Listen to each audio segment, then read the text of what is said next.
My selfish boyfriend prioritizes his best friend over me, so I want to break up. Almost 3 years ago, I, 27 male, built my house on my family's property. With these hands. A month later, I met and began an awesome friendship with Tommy, 31 male. We have so much in common and just clickety-clacked. I fell in love with him soon after. He's kind, brilliant, and we had some amazing times together that I always remember. This comes from Shizzle Jizzle on the r/OK Storytime subreddit. So we do live in separate towns about 45 minutes away, but that wasn't much of an issue back then. We have talked about marriage from time to time, something I never really thought about with anyone else. I'm not usually the jealous type unless there's a visible reason for me to be. I have lots of friends that I try to keep up with, some being fellow gay guys. Tommy, on the other hand, can get jealous quite easily when it comes to said friends. I'm not going out with them often, but we do catch up on social media from time to time. A little later in our relationship, Eddie, who was an old coworker of mine, was moving back to town after an ugly breakup and had to move back with his parents. I had a spare room and had invited him to move in with me as a roommate to both help him out and put a little money in my savings accounts. Eddie is gay. And Tommy, of course, was not happy about this idea, and it turned into a few big fights. So I decided to keep Tommy happy and didn't go through the plan. Is that a red flag for Tommy boy? I think it's a huge red flag. Look, sometimes people are just so horrible that there's just not a redeeming quality. Mm-hmm. And, sometimes people change up a look, sometimes they're the same. They're the same for the entire time you know them. For let's say your entire life story, and then all of a sudden you come back and you can't even see their true face. Yeah. That's true. This should be Brokeback Mountain, not Triangle Love, Brokeback Mountain. That's what I'm getting here. Yes. Thankfully, Eddie understood and it didn't ruin my friendship. I was very upset about it. Tommy did apologize for the situation and how he acted, but I never really accepted it. Tommy made friends with Tyler. Tyler is a thirsty, picky princess who constantly sucks up to Tommy's time and attention. I quickly started getting replaced from activities Tommy and I would go together. They'd stay up all night playing video games and talking on the phone, even taking day trips out of town. He would comment flirtatious emojis on Tommy's picture and soon start posting things on social media, tagging Tommy, in some cases telling him he loved him. Now that is just unacceptable. That is not something that we can let happen. Yeah, it's almost like I feel like at a certain point you're closing your ears off to the truth, and we can't have that. We want to see those ears be full. We don't want you to block the truth either and tape your mouth shut. You can't do that. Gag yourself with your own hair. Ungag him. Ungag him. Get it out of here. So I got pissed, especially knowing that if the tables were turned, Tommy would have a fit. I made a fuss about this. Tommy says he's only a friend. Tyler blocked me, but continued to unblock me from time to time. I honestly believe that it was for me to see the post he tagged Tommy on. Fine. Now, that is just plain insanity. That is just, what are we doing here, guys? I'm lost for words. I feel like something like this shouldn't happen. If it does happen, it should be so rare, almost like seeing Bigfoot, Well, honestly, I can't see any redeeming qualities here. No redeeming qualities I can't see any of them. And to our podcast listeners, I apologize. This is all visual humor. I don't apologize at all. I finally just blocked his BA. Tommy wanted to get his own place because he was living with family. I offered for him to move in with me in my home. He had stayed with me before for a few months, and it was great. Tommy plans on leaving the state in the future with me and said he didn't want to move to another town in a state for when he moves out of his town. It would be away from the state. That made sense to me. That makes sense to me. So his wise idea was to get an apartment with Princess Tyler. I got beyond angry and hurt. It put strain on our relationship, and I did leave him. Nikki Bordeaux says this whole relationship is too toxic. I kind of agree. This is crazy. This is crazy. I can't believe it. Yeah, it's like where did this come? It's almost like came out of nowhere. Came totally from the side. John has some some pigtails you can grip. You know? Needs to act like a pony and gallop on out of there. Gallop on out of I here. don't His tail know. out of there. Yep. Tommy asked me to come back, and I did because I loved him, and honestly, I was weak. Things were okay for a couple months, but soon things got crappy again. Started barely ever seeing him. It soon became only once a month, and that would only be if I asked to see him. He blamed distance a lot, but I knew it was BS. It's not. They're not even in a relationship anymore. It's not the same. He blamed the distance a lot, but I knew that was BS. I felt he just wasn't taking me or this relationship seriously at all. I became very lonely. I became depressed. And it was visible to my family and friends. So I ended it. Good. OP, it seems like you need to end it. Yeah, please. Tommy did not take the break well, especially because it was right before my birthday and I excluded him from the festivities, though I wasn't really expecting anything from him at that point. I had tried communicating with him about these problems before, but it never went anywhere. I finally chose me. We always told each other that we were friends before anything happened and that we always wanted to be part of each other's lives no matter what. I cared deeply for him, so I remained friends but kept my distance, and we began to move on. So the break finally woke his A up, and he's been trying to get back together. I've been at arm's length because I am trying to move on, but I do love him, and I am believing he has changed. Give it time, girl. Give it time. I do see he's trying, and he does feel guilty of his mistakes, so I have been thinking about possibly getting back together, but I'm taking things slow. Do you think OP should get back together? What do you think, John? Run. Why are you running? Run. Look, this other guy is trying to have his cake and eat his too. So Yeah. I don't think that should be allowed. Let us know what you think. Get back or nah. So then tragedy struck again. He told me that this weekend he is taking a road trip out of state this weekend with Princess Tyler Come on. for his birthday. All my negative feelings came back very quickly. And it's literally the exact same situation. Sorry, there's no girlfriend here. Everyone's a dude. And it's literally the same situation. Rock with the gays. I realize I can't do this relationship if Tyler is in the picture. It's always going to be a reminder of how he's picked Tyler's feelings over mine. Facts. And I don't want a future where I'll never be a priority. I've never said yes to moving away with him in the future because of that. I'm not going to give up everything I have when I have doubts about a happy future. My mood changed as soon as he told me that I told him to leave me be. He kept saying that he's just a friend and roommate, and called me unfair and brought up the fact that I am the one who ended our relationship and that I didn't want him there for my birthday. I told him it's very rich of him to call me unfair and that he's a hypocrite. I haven't spoken to him, and to be honest, I don't know if I want to anymore with sweet little Princess Tyler in the picture. I'm worried our time has come. So am I the a-hole for wanting to walk away completely because of this? I'd really appreciate advice. And we do have an update. Run away. Yeah.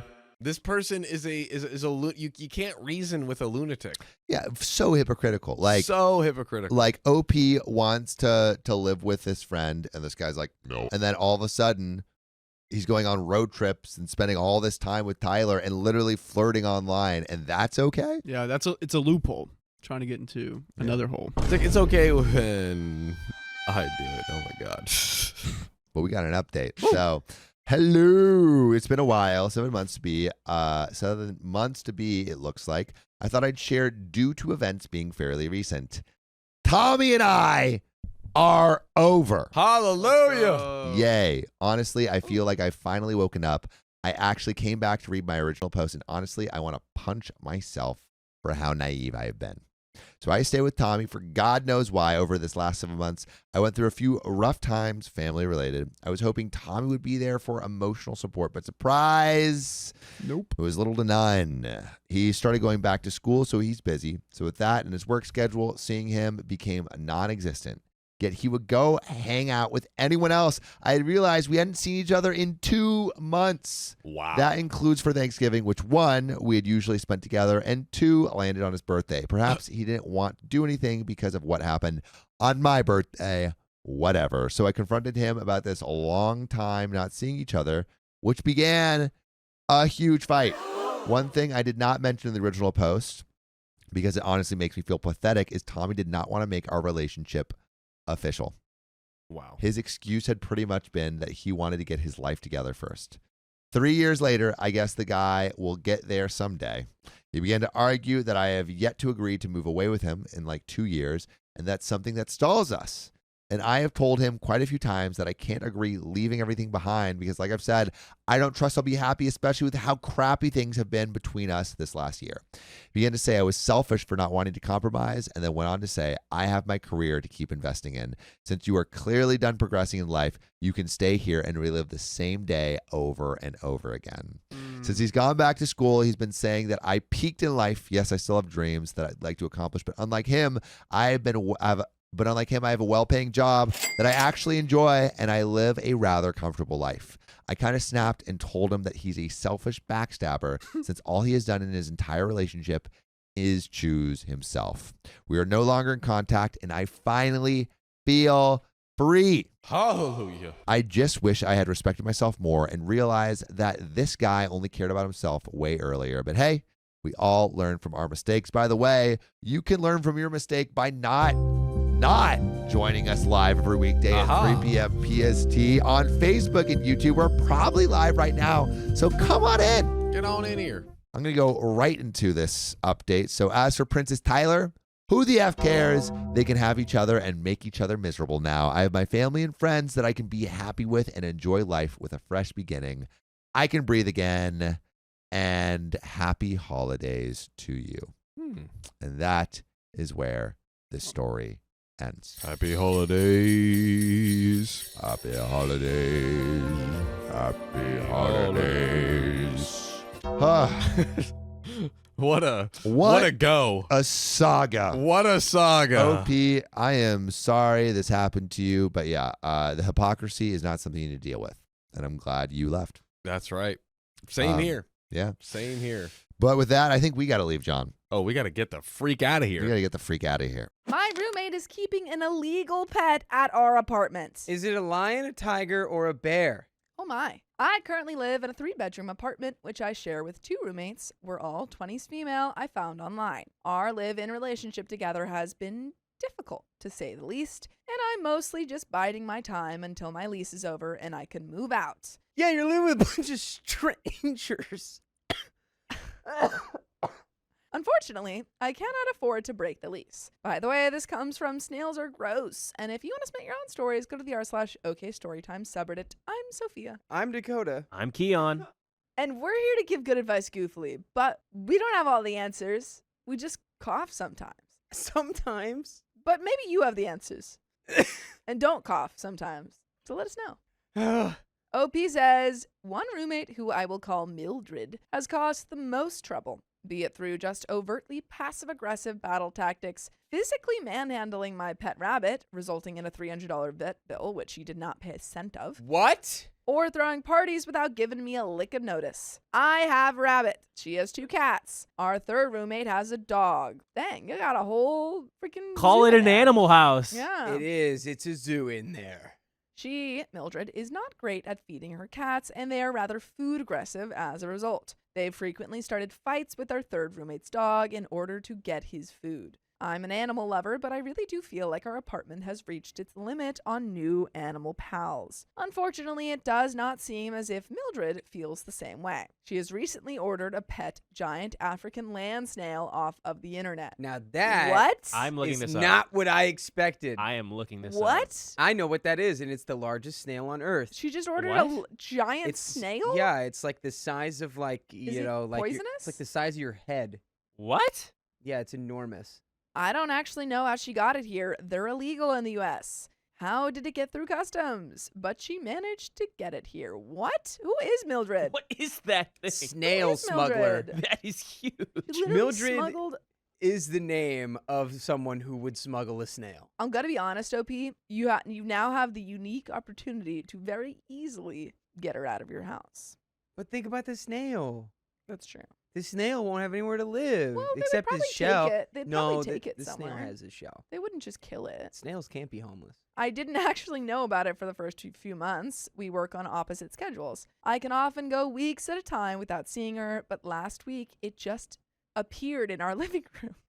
Can you It's imagine? just running around wild. Well, it's not running. It's quite slow. I'm Fair sorry, a enough. snail just showed. Like, imagine you come home. It's running around. You come up to your apartment. There's just a snail, a giant snail The in the middle size of of your a room. soccer ball. Yeah. I'll show you a picture in a second. Just I would think I was asleep. Yeah. Mildred has decided that her snail takes up too much space in her room and has instead moved its tank to the living room. She did this without consulting me and asking if this was okay, which I think is a sign of blatant disrespect. I don't want a snail living in my living room, and I would have appreciated it if I had been asked about it. There's the added issue of the fact that it's an illegal animal. My boyfriend is getting his master's in ecology and biology with a focus on invasive species, so you can imagine how thrilled he is about this invasive, illegal snail staring at us while we try and watch Netflix. it's just a Oh. guy. Come on. That's huge. That's huge. That's Just just don't a let it guy. get out. How That's hard is huge. it to keep That a thing snail in a pays tank? taxes. Are you oh kidding my God. Now, what you do want to make sure, if your roommate got a bunch of apple snails, that would be a big deal, and you should crush all of them. What are apple snails? Apple snails Are are those the bad ones? horrifically invasive Oh, yikes. creatures. Are those the bad guys? Yeah, and if you see their eggs, you should also Yell smoosh them. Why do you know so much about snails? Those are the two snails I know the most about. We've reached the You end know here, Doc. more about snails than both Sophia and I Yeah. combined. It's true. I Yeah, just they kinda also know. have both sets of fun bits. That's cool. Why do you know Hermaphrodite- this? Yeah, they hermaphrodites? basically they use like a missile, and it like I think it's- 32 inches yeah. per second that's how fast that snail moves. per second. That's 32 too fast. inches. Probably That's per like minute. insane. Probably per minute. 32 inches per second don't- would be like. "Choo, I don't Yeah, that'd think be a very fast. that's snail. faster than Dakota. choo, choo, That's choo." what. That's like almost 3 feet per second. That's impossibly fast. That would be like walking a slow walking pace. He also voiced concerns about the fact that snails often carry parasites, such as ones that can cause meningitis, and is worried that one of the furry friends in the house may catch one of the parasites and pass it around. One of her cats likes to sleep in my bed. He doesn't want to hang out at my place anymore and has offered his home as a safe refuge for the bunny until my lease runs out in April. Regardless, I think I'm going to take him up on this because, as I said before, Mildred is not gentle with my poor bunny and will take him out of his pen without my permission when I'm not home. Okay, it is Yikes. minute. It is minute, not That second. makes sense. Thank goodness. That's still pretty fast. That's for really a snail. fast. That would be 32, Can we see like a video 32 of one of these inches snails per moving? second. I mean, it just depends on the size of the snail, but But there's also the layer of Mildred being an awful pet owner in general. So I know she's not going to take care of the snail, and eventually there will be a disgusting, stinky tank in my living room. What can I do about my situation? How do I approach this without making my living situation unbearably uncomfortable for the next 5 months? Part of me is just hoping that one of her cats eats it out of starvation, What? but I realize this isn't the best long-term solution. There is a relevant comment. OP, you gotta go to animal control. I don't You know. gotta be Maybe like- maybe she's just bad at taking care of mammals, and she's meant to be Yeah. a mollusk herder. Yeah, maybe that's it. here, you want to watch a Her, video? her soul calls to mollusks. I think that you go, you call whoever you can about like animal line or whatever, and you say, hey, my roommate is one not feeding her pets and also has an illegal snail in our house now. And then you just let them do it. I don't know if I would ever condone someone calling for illegal snails. You know, just doesn't feel right to me. Because This there's thing's an- moving pretty That fast. snail. for a What did that Hold snail on. do to you? You're gonna deprive that snail of a home. You know what they're gonna do to it, right? That's not Okay, that this is fast. fast forward. You know what they're by the gonna way. do to the snail? That snail's when they moving catch really it? slow. They get that snail. They're gonna extract all of its snail secrets, That snail's moving really and slow. then we're gonna invade Snailtopia, Snailopolis? Snailopolis. Snailopolis. Hey, That snail's moving pretty slow. I'm going to be if honest. a bunch of snails lived on a chain of islands, would it be It's an island. Can you imagine that snail? Snailopelago? Like you wake up and that That was snail's in your under my bed. head. The snail's just like, but there's like two eyes. I want to see someone being like really lovey-dovey with their snail. Yeah, they're like, oh, you're such a good snail. It's like Gary. It's literally Gary.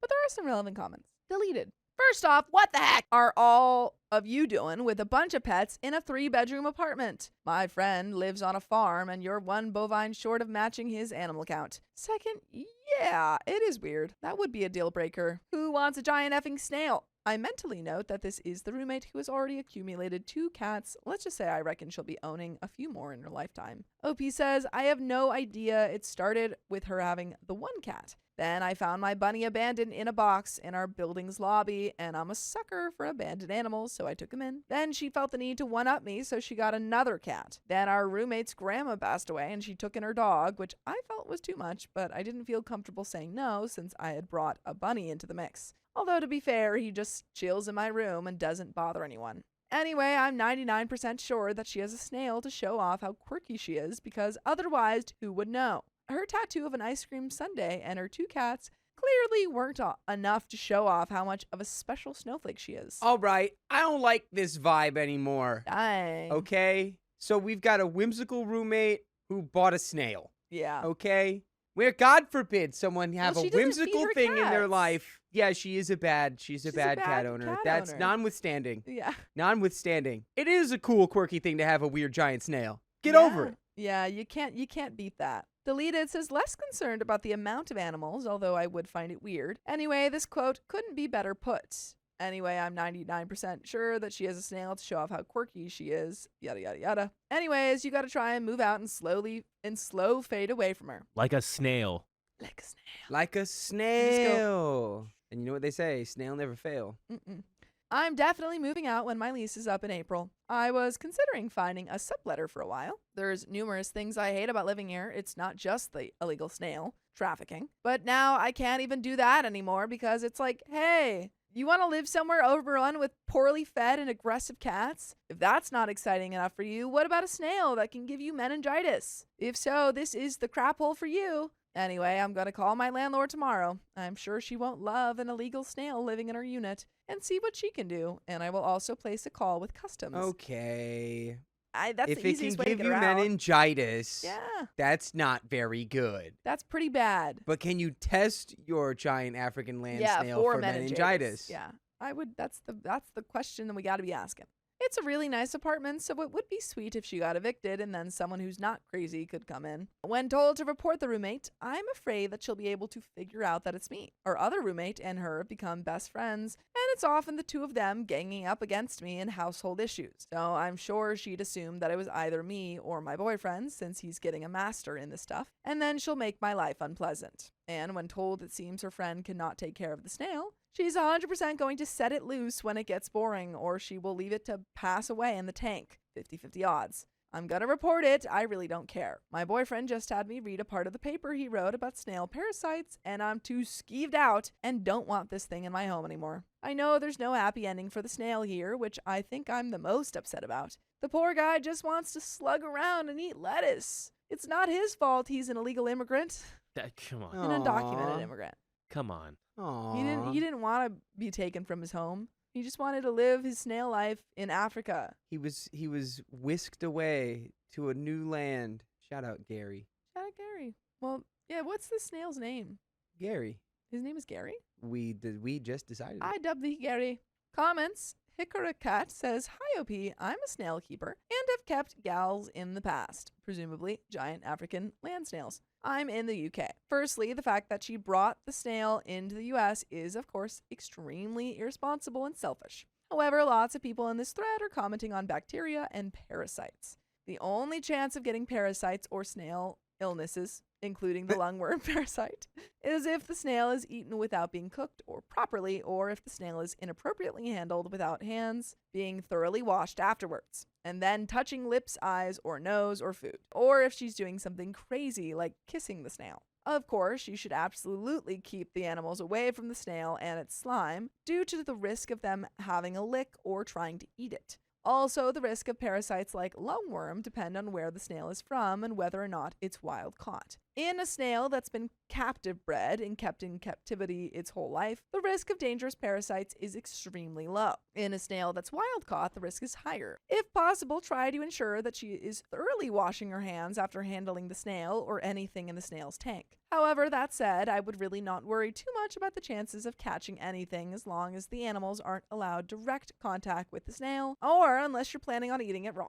Additionally, has she kept snails before? They do, in fact, have fairly specific requirements depending on the species, and too many people think that you can just put them in some dirt and throw the occasional bit of cucumber in the tank. They need an appropriate substrate, correct temperature in their tank, varied diet, including occasional protein, access to constant calcium supply, places in the tank to hide, etc. If she's selfish enough to bring a giant African land snail into the country illegally, I'd reckon it's a fairly good bet that she's not giving it the correct care either. Finally, even if a snail is kept on its own, if it's spicily mature, there's always the chance it could lay eggs if it's ever been kept with another snail. They can store baby juice to fertilize themselves for a long time. This is the reason behind the misconception that they can lay eggs without needing a mate. And unless the substrate is being checked regularly for eggs, there is a possibility that one day there might suddenly be hundreds of tiny baby illegal snails in the tank with it. I wish there was a way for you to find out who illegally sent it to her. I would love to see them, as well as her, reported and in trouble for their selfish, reckless decision. Edit, if you do choose to report her, the correct people to contact are the USDA Department of Agriculture. See here for good info. And there is an update 6 weeks later. Wait, what was that link? Thoughts? What was that link called? Man and Mollusk Net, Odessa, Wow. Snail Laws. manandmollusk.net. Man and Mollusk. Man and mollusk. For all of your mollusk needs. They do not mix the man and the mollusk. No, keep them apart. They keep their wily secrets to themselves. But anywho, I think you're doing the right thing by reporting. Yeah, sure. Especially if you're worried about your pets. And if you just don't like her, probably the best way to get her out. Yeah, if she's like not going to take care of any of her pets right, and she brought in an animal that could spread meningitis to everyone in the Yeah. house, like, what are we taught? Yeah, report her. Like, who cares if she's a little bit like, You know? I mean, she's already being passive aggressive to you, so. Yeah, I would classify putting a giant African land snail tank in the living room without any conversation as passive aggressive for sure. Yeah, probably. How is the other roommate so chill with it? Even if they are best friends. I wouldn't want to live with like 2 pets that are aggressive and a snail Well, they're not. that can give me They're not meningitis. necessarily aggressive. Well, that's what OP they're said. food aggressive. So it's Yeah. only aggressive when the food is out. And Scary. that is their fault. And it's like, if you got 3 people in an apartment, how are you Yeah. going to have 2 cats and a dog and a rabbit Yeah. and a And a giant snail? And a snail. Huge snail. Where are you living? You need more space for these creatures. Do you guys even have a backyard for this dog? You mean for the snail? And for the snail? Snail needs space. So it's giant.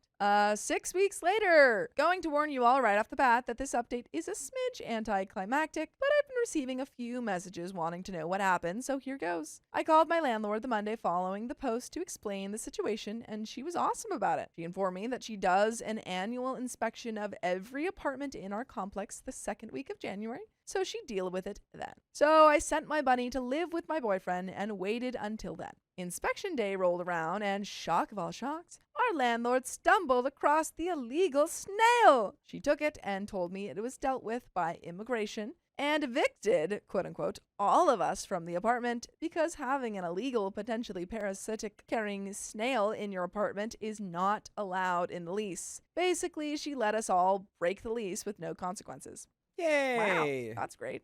She's like, just get out of here with your giant snail. Yeah, get lost. I don't don't- want you or your giant snail sniffing around these parts again. Ugh. Get her out of here before she lays all those eggs. What you want down there do now? Get a giant African land snail down there, all gonna lay a whole bunch of egg down there in a substrate. And that already, you don't want it. That's actually what's his name? Oh dang it, what's his face? Fancy Delacroix. No, the guy from the movie. The- Channing the Tatum. guy That's from- what Channing oh. Tatum was saying the whole time. Yeah. Jambit. Gambit. I thought it was Gambit. Oh. It is. No, it's Jambit. It's It's Jambit. Gambit? I don't believe you. It's Gambit. I've seen It's like the how movie. Jif, you know? No.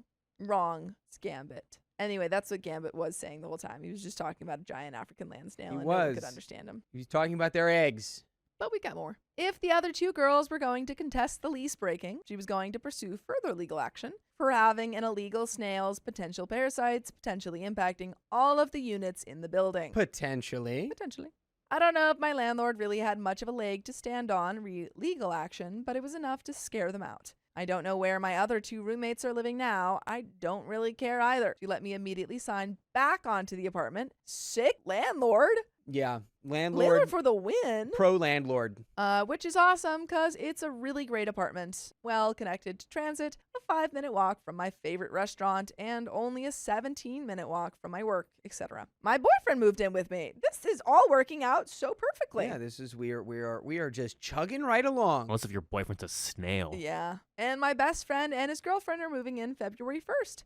Lovely. So we're going to have 2 couples living in a 3-bedroom apartment, which should be pretty okay. This apartment is huge. I cannot overstate its greatness enough. My bunny obviously came back too. We have no plans for further pets. All in all, this worked out great. And edit, here's a pic of my bun. I'll and get there's the a picture. second update, but this is all Yeah. working out like truly as well as it could have. Second update: there are 500 snails in the living room. We have a snail. My war.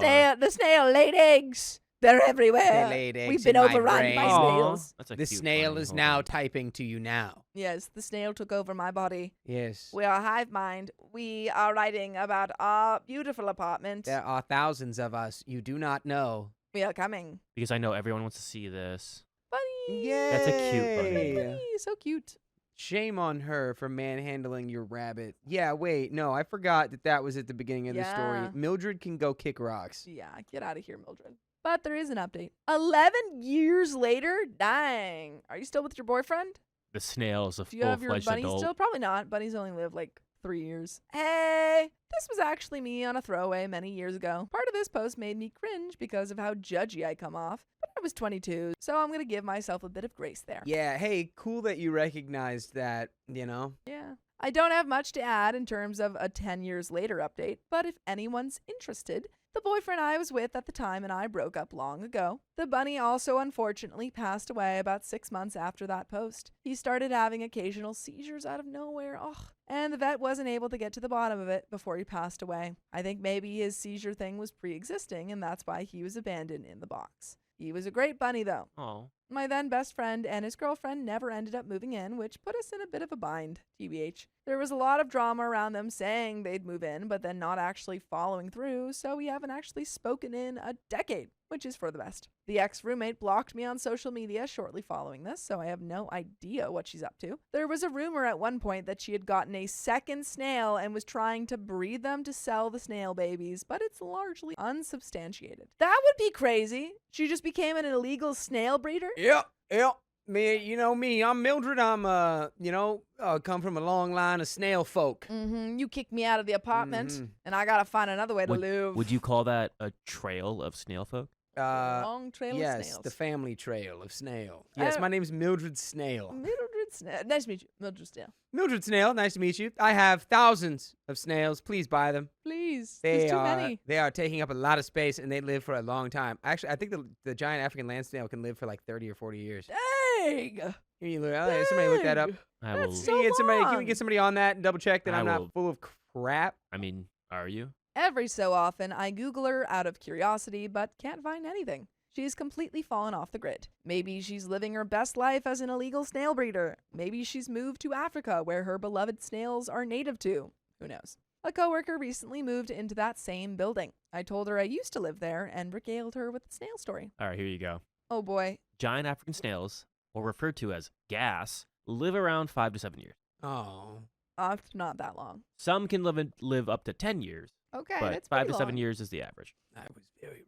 Apparently, the leases now have a no illegal animals as pets clause, so it was kind of funny to find out about. My newish boyfriend of a yearish and I are moving in together in January. We're talking about getting a dog, but we definitely have a 2 max cap on the number of furry roommates we can handle. I'm 33 now and life is pretty boring and predictable, TBH. So this was a fun blast of nostalgia about how weird and chaotic it was to be in my early 20s, so thanks for that. Also, I'm Canadian. I said I was American in the post in an attempt to protect my identity, but land snails are illegal here too. By the way, it is legal to listen to full episodes of stories just like this, so get to it on Spotify, Apple Podcasts, or iHeartRadio. Just search up OK Storytime. But there is a little bit left to the story. I'll read it. Note, I was not exaggerating about how bad she was about feeding her cats. She was honestly the worst in every way. We weren't friends or anything before I found her on Craigslist. It was a good life lesson on the dangers of Craigslist. There were also litter box issues, and one of the cats loved to pee in my closet.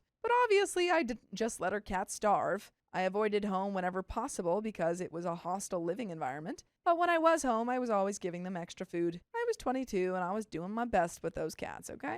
Happy to validate my authenticity with more pics of my dearly departed bunny or something. But I swear this was me.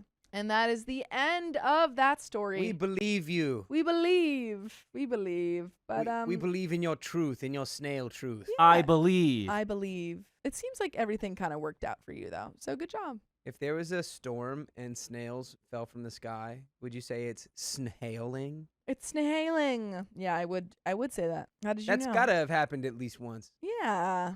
you know? You never At know. least Maybe like someone once. was getting rid of a bunch of snails and they Yeah. like threw them up and then they were on the top of a really tall Or there was like building. there's a snail in the boat, and we go, let's snail away. Or like, you know, like in World War II when they dropped all those like pamphlets all over the place. It was Yeah, like it was propaganda. snails. They got it mixed up and they had a bunch of snails in there. I think that could have happened. Because, you know, the military is always getting up to, you know, they probably got a big batch of snails laying around Of somewhere. course. Did you know that they wanted orders to got mixed have up. cat bombs? That was an idea. That is a bad idea. I don't like it. Oh wait, no, sorry. Cat spies, bat bombs. Cat spies, bat bombs. They had bird bombs. Yeah. And they were really, really good. What? The United States government developed pigeon-seeking Missiles? missiles and I believe torpedoes. No, just I have missiles. a book about this. So what it would do is they trained these birds to peck at an image of like a ship, like a battleship or something. Okay. And they taught the bird that if they pecked the battleship that they would get food, right? They Pavloved the birds. So once the birds were in the real bombs, there was like, you know, some kind of hoo-ha in there that like when the bird would peck the ship that it could see, it would like adjust the course of the bomb so that it would be accurate. Oh, interesting. All right. There's also a plan at one point to blow up the moon. This is during the Cold War. Don't know if that would be good. Yeah, they nixed that one. I think that's kind of a checkmate for, you know, the whole planet. yeah, that They would be nixed done. that one, or they Nixon that one? Hey, Hey, Watergate, Water Horse. Water horse.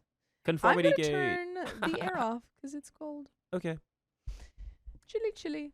She's finally cold. That's why I gave you the socks, so they can warm you up. That's why I gave you those socks. He's wearing the Kiki socks. All right, let's Did get this those next ever story become going. usable, or am I full of crap again? I feel know like you're that always was full the of crap. plan. This guy tried to tell me Joseph Quinn, aka Eddie Munson, or the Human Torch. Well, that's not his name. He's like, that's not his name. That's not him. I swear he had a weirder name, man. And I was like, his name's Joseph Quinn. He's like, no, that's not his name. I was his like, name was like Ewan. Nope. no. Ewan It McGregor. totally was. That's what I said. I was like, Ewan McGregor? And he's like, no. He's in the Fantastic Four. He's Eddie Munson. And I was like, that's Joseph Quinn. And he's like, no, that's not his name. I didn't say it like that. No. I was like, what? Really? Huh? No. What? You tried to tell me I was wrong in normal fashion. But we got another story, folks. I gotta t- I gotta- he still can't accept it. He's like, that's not his I name. gotta talk to Joseph Quinn. About Be changing like, his yeah, name. but tell me, what was your name before Joseph Quinn? Do you have something else? Before you changed it to Joseph Quinn, Joseph Quinn. what was your name? Ewan. And he'll be like, you won, McGregor. Lord. Lord Kenobi. But anyway, we're going to get into this next story, folks. Still coughing. He's fine. He's fine. There we go. Oh, boy. Are you ready? Yeah. I rejected my roommate when she tried to make a move on me. Get out of my way. Yeah. I, 25 male, have been living in a student dorm with 4 other people for almost a year. We all share a kitchen and common areas. One of the roommates is a 21-year-old female I've always gotten along with pretty well. Friendly, normal roommate vibes. Nothing flirty from either side, or so I thought. Last weekend, I was eating dinner alone on the couch in the living room. By the way, this comes from user background still 3371, and if you want to submit your own stories, go to the r/OK Storytime subreddit. I'm Dakota. I'm Sophia. I'm Keon. And we're here to give you good advice goofily, but we don't have all the answers. We only know what we would do, so let us know what you would do in the comments. And OP says, she came in clearly a little tipsy or schmoozied on the boozy, sat right next to me, and we started chatting about random stuff. Out of nowhere, she leaned in and tried to kiss me. She was really unsteady and her eyes were glassy, so my immediate thought was, she is way too messed up for this to be a real decision, and if anything happened, it would look like I took advantage of her. So I kind of froze, gently moved away, and said something awkward like, hey, you've had a lot to drink. Yeah. That's kind of all you can. I mean, you could say other things. There's more things you could say, but that's a nice one. Yeah, you could say, Get out of my way. Disgusting. Gross. I excused myself to the kitchen. I figured she'd wake up the next day, barely remember it, and everything would go back to normal. Uh-oh. It did not. No. Since that night, she has completely avoided me. She won't make eye contact. She leaves the room if I enter. She skipped our usual group snack nights 3 days in a row, which she never does. One of our Group other snack nights? yeah, That group sounds snack great. nights. You Do you got have group snack nights? you got where elite everyone snacks? brings a really good snack. what's the most elite snack? You know what I really like? Those Hello Pandas. Yeah, those are good. They're yummy. I I was don't know gonna if say that's an like elite good snack. cheese, but I don't think that's Like a charcuterie. that doesn't count. Yeah, that's not like that is a snack. I would say like carrots and hummus. I don't think that's an elite That's snack. not elite. Hummus is really good, but it's not elite. Are you kidding me? Every time I have carrots, you're like, yeah, carrots. I Beef love carrots. Jorpy. No, that's smelly, and not everyone can have it. We'll think about this. One of our other roommates pulled me aside and said she is mortified and embarrassed and doesn't know how to face me after throwing herself at me while wasted, quote unquote. I genuinely don't think less of her at all. I rejected her in the moment because I was trying to be respectful, not because I'm disgusted or uninterested. I actually do find her attractive, but that's beside the point right now. I just don't want her to feel ashamed every time she sees me for the rest of the year we're living together. My question is, should I reach out and try to clear the Yes. air? Yes. Yes. If yes, what do I even say so it doesn't make things more awkward or put pressure on her? Or is it better to just pretend nothing happened and let her come around on her own? No. Bad. No. Bad No. idea. You have to go up to her and say, "Hey, can we talk?" And she's be like, and you sit her down. You say, "Hey, like, I know the other night, like, that was kind of awkward, but I just want you to know this is how I feel. And even Yeah. so, it doesn't mean I don't want to be friends with you or you need to avoid me." Say, I just want you to know you're the most beautiful woman I've You're ever the seen in my most life, and I want to beautiful. kiss you, but I was just too scared to do it that night because I didn't know what the heck was going on. That could be another option. That's what you could say. I guess figure out how you feel. Did you want to kiss her? Then in 3 years, you have children. You buy a house. You become an accountant. And those are your two options. That's as far as I can see into your future. Yeah, it ends shortly after that.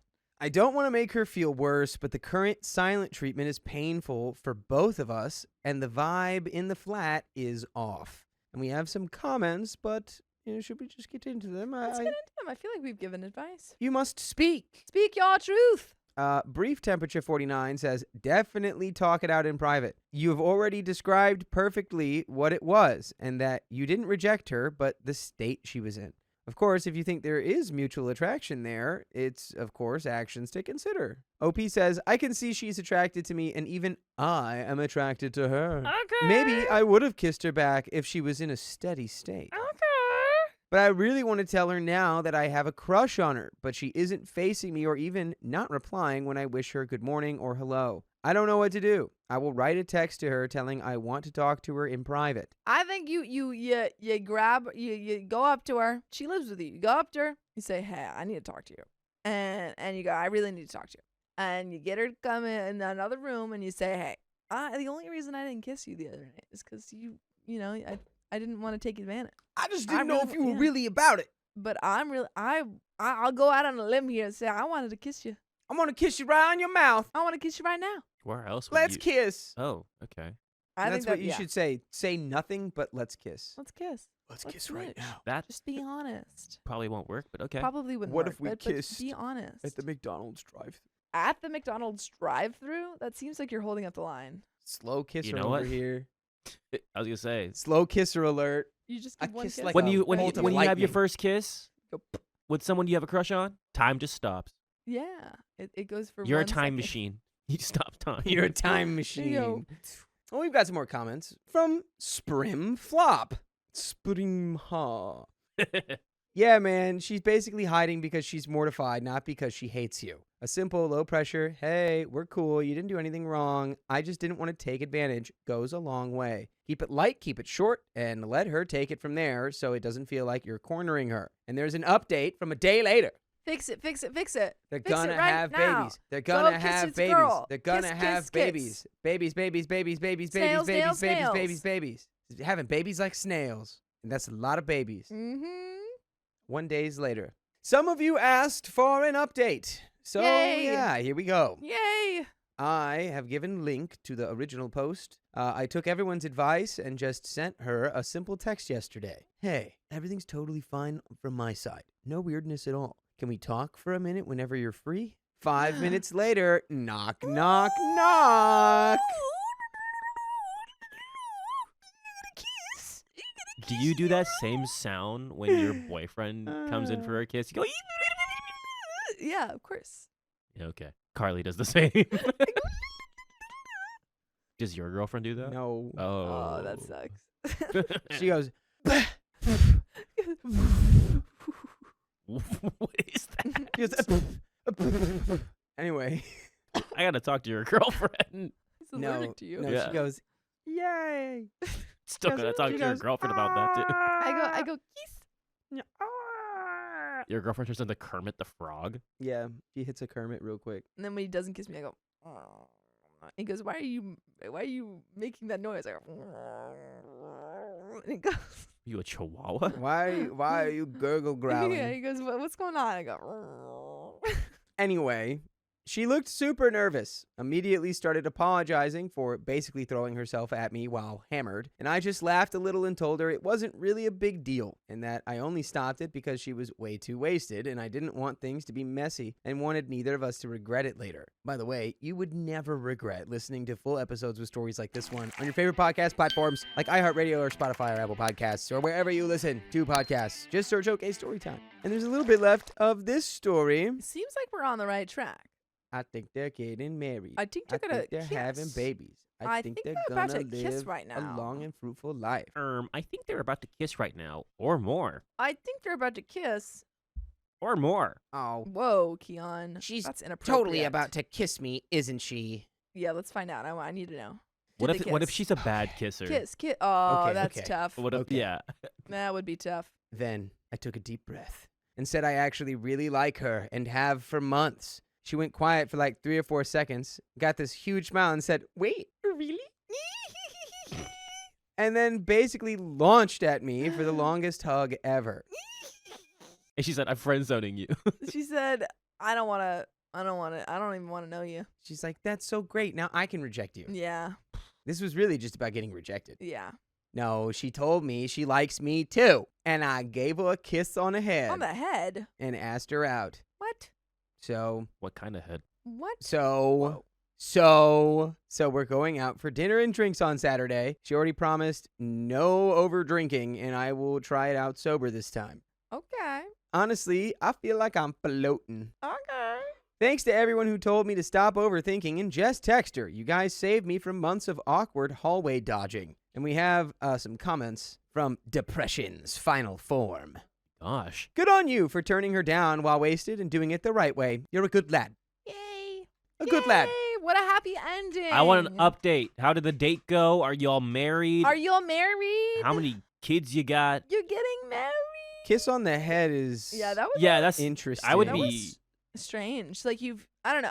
It seems like a piece of sweetie pie, but I would be like a little bit thrown off if I'm the girl in that situation. We've just confessed that we like each other. Had a long hug. Yeah, had Look a long each other in hug, the eyes. and then he just goes, Can you? Yeah, I'm imagining if Yeah. that happened to me, if I confessed my feelings to Carly, Yeah, and it was like, and she just kissed you on the forehead. and I'd be like, "What the f was that?" Yeah, she grabs your face, and you're like, I mean, It's like, oh, what was that? that was.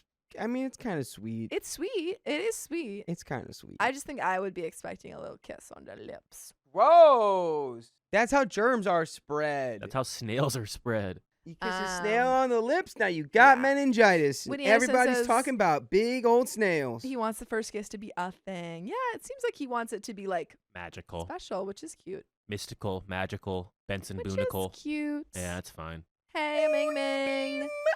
ice cream.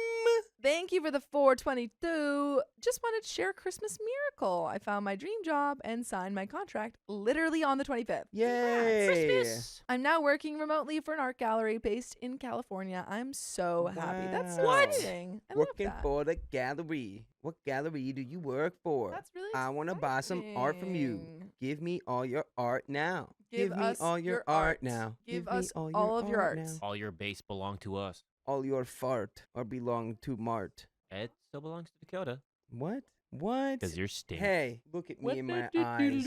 Look at me. Oh, that one wasn't really that good. Oh, that one was good. Yeah, I just wanted to make him laugh. Stupid. All right. Because he's got the headphones on, so he hears the. I he double hears the hear fart. it. Yeah. Yeah. Yeah. All right. We're at about 45. This one's short, so I may add another one. Keep that in mind. Okay. you've already done so. I have. Let's do it. I'm pretty good at that. Let's do it. I'm laughing at my ex's roommate's downfall after years of frustration. Ha ha ha! And this comes directly from the r/OK Storytime subreddit. Ah ha ha ha! Hey, y'all. So, a little background. I used to live with my roommate for about 2 years, and it was a mix of good, bad, and worse. He was all right, but always loud when he was in a negative mood, which happened a lot. Luckily, I'd avoid his wrath by spending the majority of my day at work or in my room. By the way, this comes from Cyrus Jericho, and if you want to submit your own stories, go to the r/OK Storytime subreddit. I'm Sophia. I'm Dakota. I'm Keon. And we're here to give good advice goofily, but we don't have all the answers. We only know what we'd do. So let us know what you would do in the comments. And OP says, things started to escalate during the second year around June of 2024, when he met a guy who showered him with attention and also party candy. He was always wired or wasted for a month while that was going on. During that time, I had to take care of his pets and so on. Without telling me, he moved in this friend who didn't pay rent. He stayed with us from June to March on and off. During that time, we fought constantly about him. He would yell back that it was my fault our bills weren't paid or were too high. Keep in mind, most days I'm out of the house 9 to 13 hours and I'm always giving my share. Turned out he was using my money to fund his and his partner's habits. No way. He But- stole your money Yeah, for party candy? yikes. For nerds gummy clusters? But he didn't care and tried to scam more money out of me. November rolls around and he finds a cheaper light bill company where we pay weekly. It wasn't cheaper. It was $300 a month, and we didn't even use heat for the entire winter. Having to do that gave him more excuses to complain and get angry for whatever reason. New Year's comes and goes, and we get into another fight because of his guest and other issues. In February, I told him I was moving out when the lease was up. He was mad again. Between those times when we were good, I'd show him places for himself so he could move as well. He said no. He could manage the $2,500 apartment alone, plus light, gas, and insurance. I kept saying if he was sure, and he said yes, so I left it alone. March rolls around, his guest is finally out of the picture. We get him arrested, and he will serve time in prison? What? Okay. You guys collectively got this guy arrested? Alright, we did a sting operation Yeah, the on whole Mr. time. Friend. The whole time, OP's roommate was just like, no, stop getting involved. I'm in- I'm undercover. Deep cover right now. Stop. April rolls around and another explosive fight happens. This one got so bad I stopped paying rent and he couldn't do anything.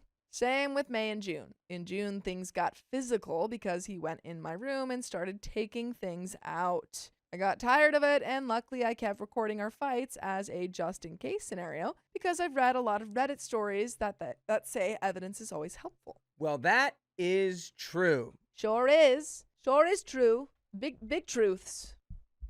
All right. The last 2 weeks I was there, I stayed at my friend's place. On move-out day, I moved everything out myself while he kept telling me to be quiet and hurry up. But I'm imagining this is all still part of his sting operation. He's like, oh, I'm actively undercover. I'm on a stakeout and you're being so loud. You're blowing it.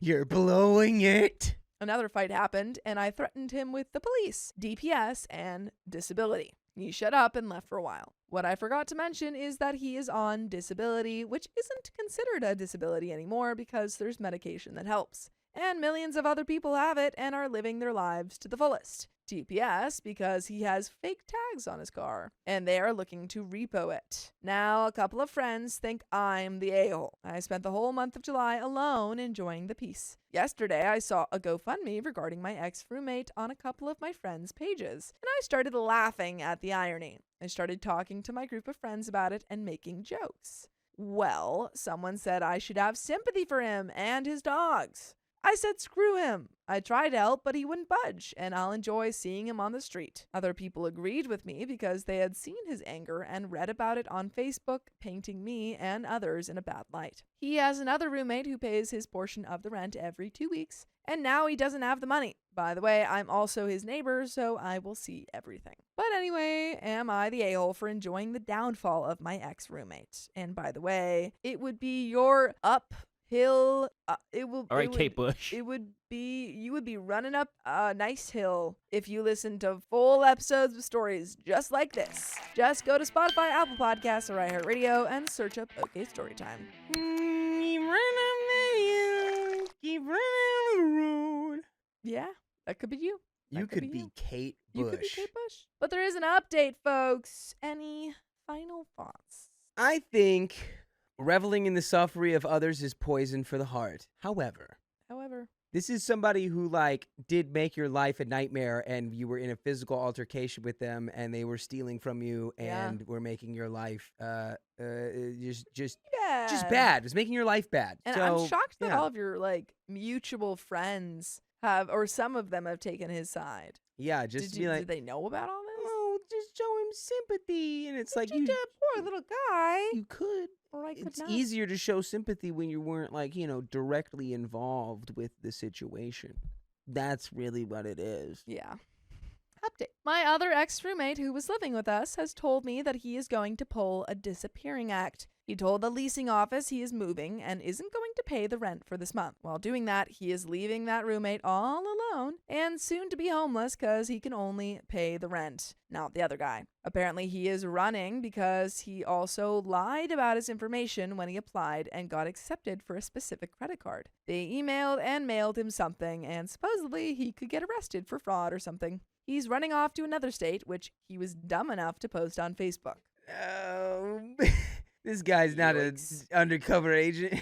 Yikes. Guy's just a dummy. His GoFundMe has now turned into his travel funds, even though he makes $1,800 a month and he is moving in with family who is letting him live there for free. And we've got some comments. Comment 1, you can enjoy his downfall, but try not to do so too much. You still have a lot of life ahead of you. OP says, I'm not doing anything as of now. I feel bad for my friend who is living there, and he is making his life a living heck. And that's the end of that story, folks. Lovely. Wow.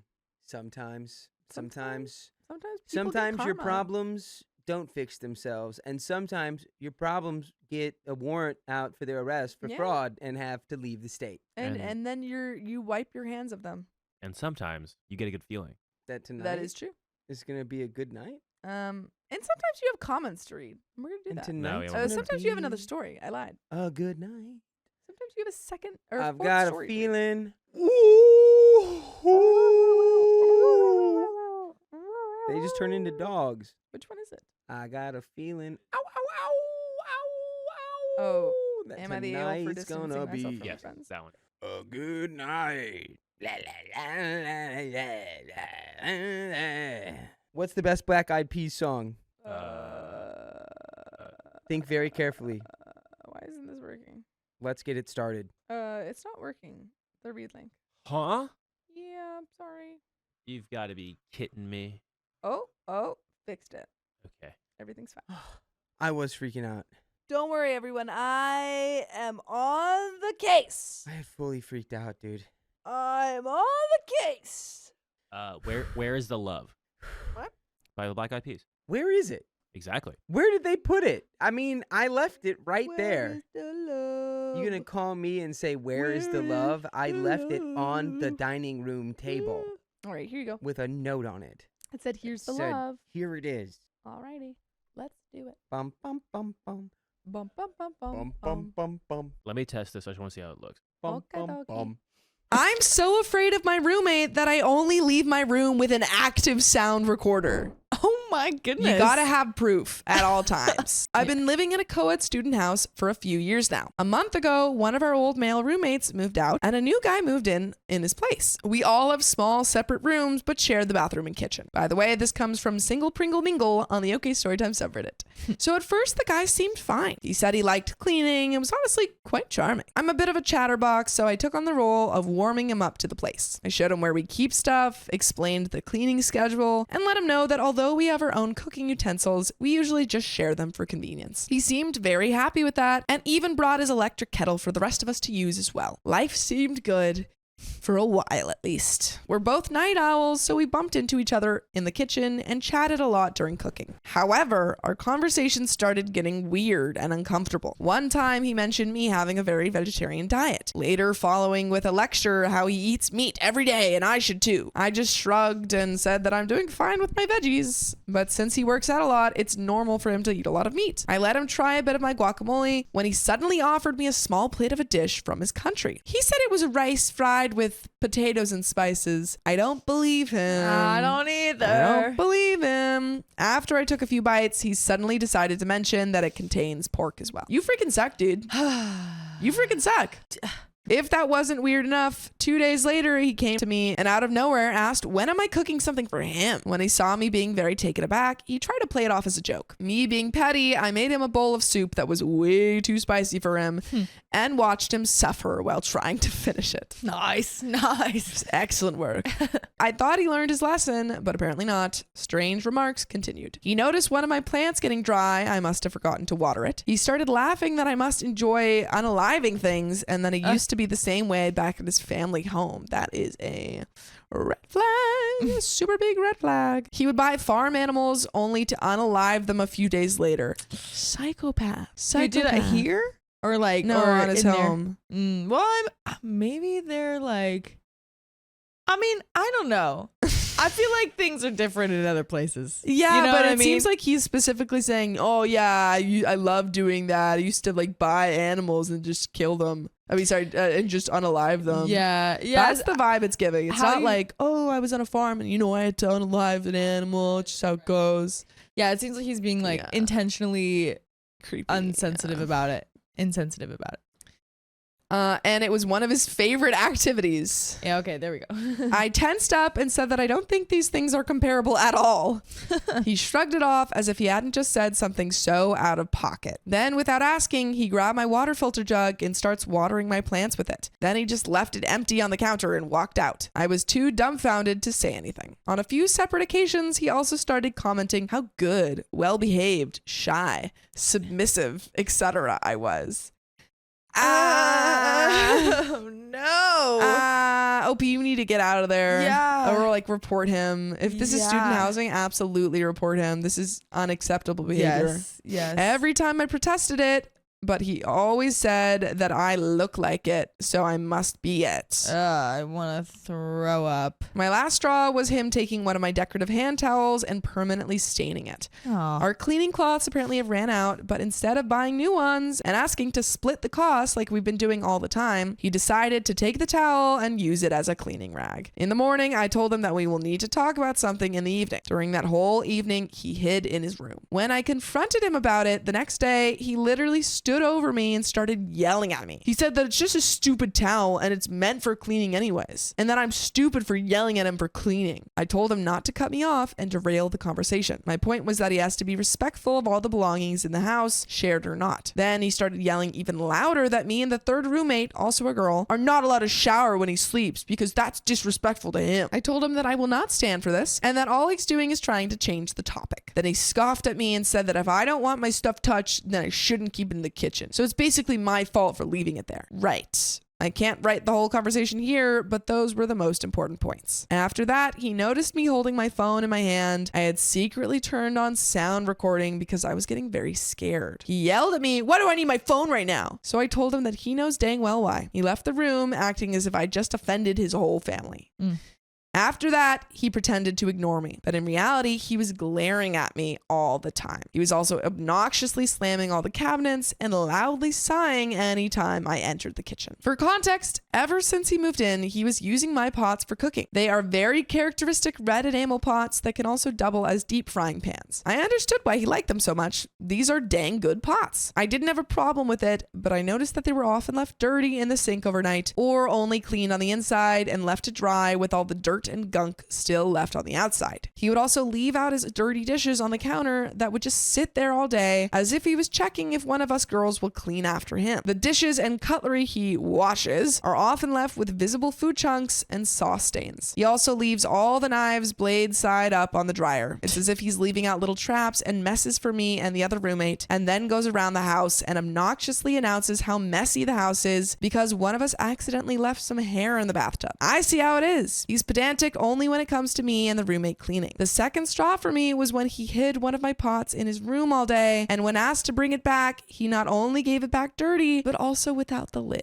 Then he quickly closed his room and left the house so that I couldn't mention the lid. I don't think he realized that they were specifically my pots, but I'm sure he did all the petty hiding because he saw me using them a lot. So I played a waiting game. As soon as he brought out the lid, thinking he's victorious, my plan is started. I took every single one of my belongings out of the kitchen as soon as he wasn't looking. I did it in a way that he couldn't tell whether it was me or the other roommate. Now the kitchen is barren, barely anything to cook with, no pretty towels. Luckily, the other roommate doesn't mind because she has her own stuff also hidden in her room. It seems like everyone's hiding in the room. Yeah, the fact that you have to hide things in your room from your roommate So is frustrating. so ridiculous. No, I have a friend who had to do this with her roommates because she had like really, really dirty roommates. Oh yeah.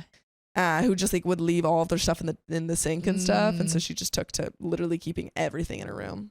I know all of it is just a petty game, but I feel like he's trying to control the whole house. I decided to nip this behavior in the bud, which he obviously didn't like. His demeanor is still very hostile, especially now that all the good kitchen utensils are gone. I feel his eyes on my neck all the time I'm outside my room, but I have to leave. I have to go to the bathroom and cook for myself. I have to take showers. He still doesn't speak to me, but I feel the tension. I know he's going to blow up one day, and it feels sooner than later. By the way, you can blow us up by joining us live every weekday at 3 p.m. PST on YouTube. Just tap our profile. Just tap it. We'll blow up. But there is a little bit left to this story, but do you have any thoughts? It's just so like uncomfortable. And it's just like, really, you can't wash, you're already washing the inside of the dishes. You can't wash the outside. Just wash the outside. That's so stupid How to is think it- that you like don't need it or something. No, it really frustrates me when people are bad roommates because there's always certain things that you're going to forget and, make mistakes when you're living with other people, especially when you have different standards. Right. But it's about being respectful. Yes. And for this guy, he's purposely trying to piss people off in this apartment. Yeah. And that's frustrating. And that's so frustrating, especially when he's yelling. Yeah. You should not yell at anyone, especially your roommates. Especially your roommates. That's Like- so weird. Yeah, and about stupid stuff. Literally, like, I've never yelled at my roommates. yeah. Like, I don't think I've yelled at anyone. I think I've yelled at my family, but that's it. I've probably I've yelled at my parents, but I've probably yelled at but like, But besides that. besides my family, My family. yeah, they don't count. They don't count as Yeah. a family. But like no one else. Yeah, I've never felt the need to yell at anyone else. Yeah, I've never yelled at friends. I live at home, so I don't have roommates other than my family. But Like, you like, say I don't have friends. well, I live at friends. home, so I have friends. No, but I don't Yeah. have roommates or Yeah. anything. But still, I wouldn't yell at them. No, I've never For anything. Yeah, like I've had issues with roommates. I've never had to yell at them. Yeah, like it's just Come on, You're it's just adults. unsafe. It's Mhm. unsafe. Exactly. I don't have enough evidence to show my landlord yet, so kicking the guy out is not an option. All I can do is keep the phone on me and record everything. I'm scared. I don't know what else to do. I don't think I can live like that a long term, but I really like this place and I don't want to move out. All my friends and family know what's been going on. I have a support system just in case. I will not be chased away, even if I'm scared as hell. You're so brave. OP. Yeah. I think that since it's student housing, maybe if you can try and find some way to get him kicked out. I don't know. Is it student housing? Do we Well, know? they said maybe it also might just be like their Just- students in a house. yeah, That's a possibility. Yeah.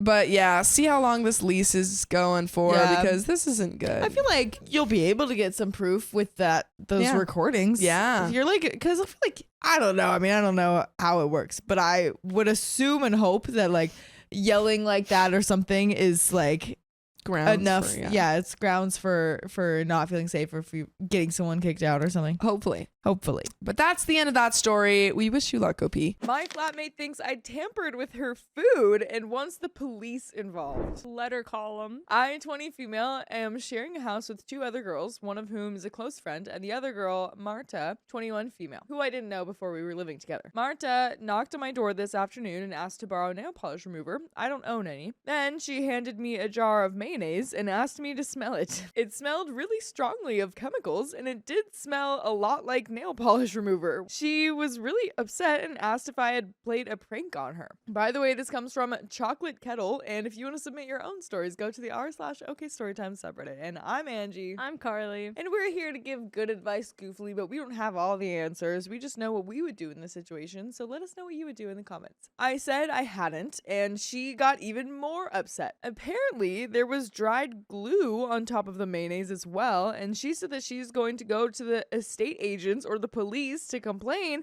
and try and get fingerprints from the jar. She also asked if my boyfriend who visited over the weekend tried to pull a prank or something by doing it, so I called and left a message on Facebook. I haven't heard back from him yet, but I really, really doubt he would do that. She said that if it turns out that he did, then she won't have him in the house anymore.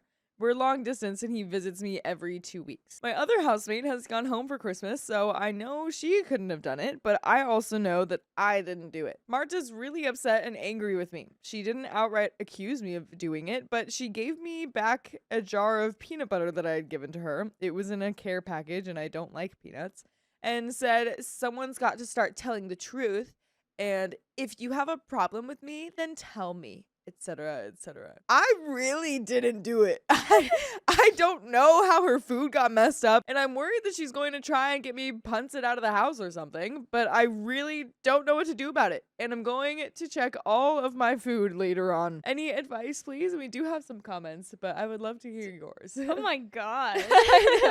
I don't even know what you do in that situation. Right? Like, where did she just buy it from the store? Was this part of the care package? Yeah, like when did she buy this Has mayonnaise? she been using it and it's been fine and only recently there's a problem? Or Yeah. is this like, I just bought this from the store and it's already bad? Right. I'm also wondering how she thinks that fingerprints are going to help when she's been holding it and Right. her fingerprints are on it. Right. We do have some comments. Population Tire says, is it possible that the mayonnaise just went bad? It's mainly egg and vinegar in there, and if it turns, it would make a pretty nasty, acrid smell. OP says, I thought that too, but this was a new jar, only a couple of scoops taken out of it. And the chemical smell was really strong. It was exactly like sniffing a bottle of nail polish remover. Crotan Chick says, yeah, but it could also be some kind of contamination. See my other comment. My first reaction was that the mayo had just gone off, but I also saw the glue that had been on the top of the mayonnaise. It was definitely glue, and I think it might be super glue.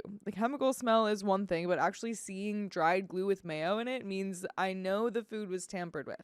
Yeah. I just think it must be her. Still Miss My Ex says, just one thing about the going to get fingerprints. I have no idea if the police would take such a request seriously, but it's highly likely that your fingerprints will be on the jar already.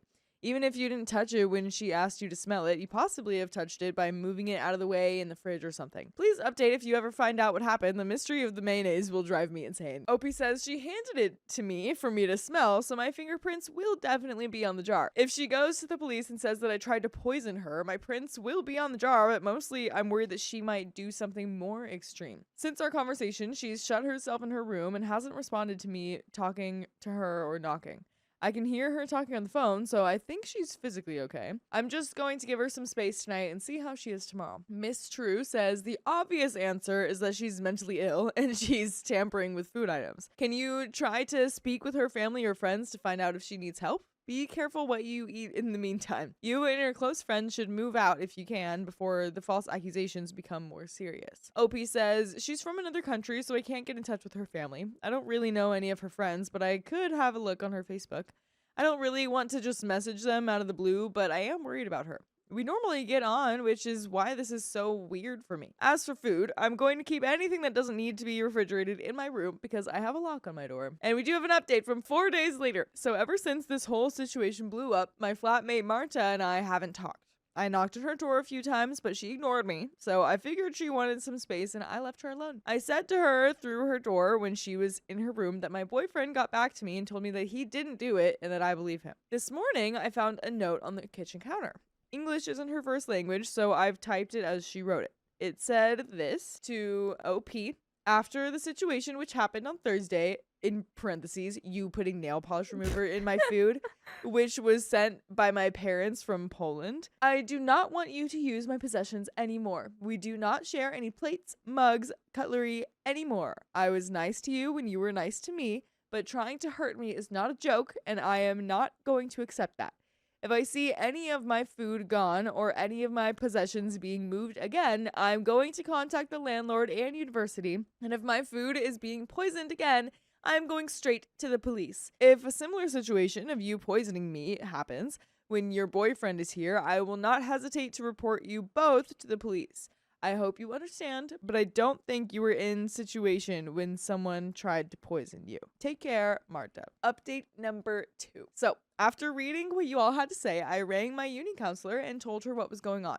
She's off for the holidays, but was really helpful anyways. She told me to keep a record of everything and to just be careful, and that everything was now on record at the uni. I also sent her a scan of the note that Marta left me. I spoke to Marta the day before yesterday. We had been civil to each other the past few days, and she left another note on Thursday that said, "We're cool," that she didn't want to fight anymore. I had a long conversation with her yesterday afternoon, and it turns out she's on new medication for her seizures that make her black out sometimes. Hey, whoa, okay. Whoa. Is this another Hoagie Down story?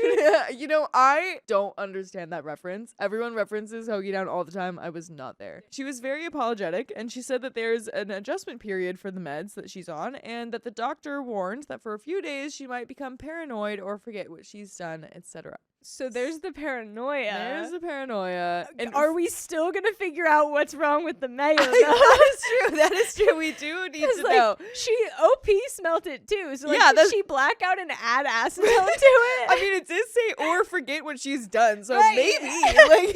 I don't know. But paranoia solved. Paranoia. Great. Okay, great. We've been getting on well ever since, and she seems to feel really bad about the whole situation. I'm still being very careful, and I'm keeping my non-perishable food in my room. Good.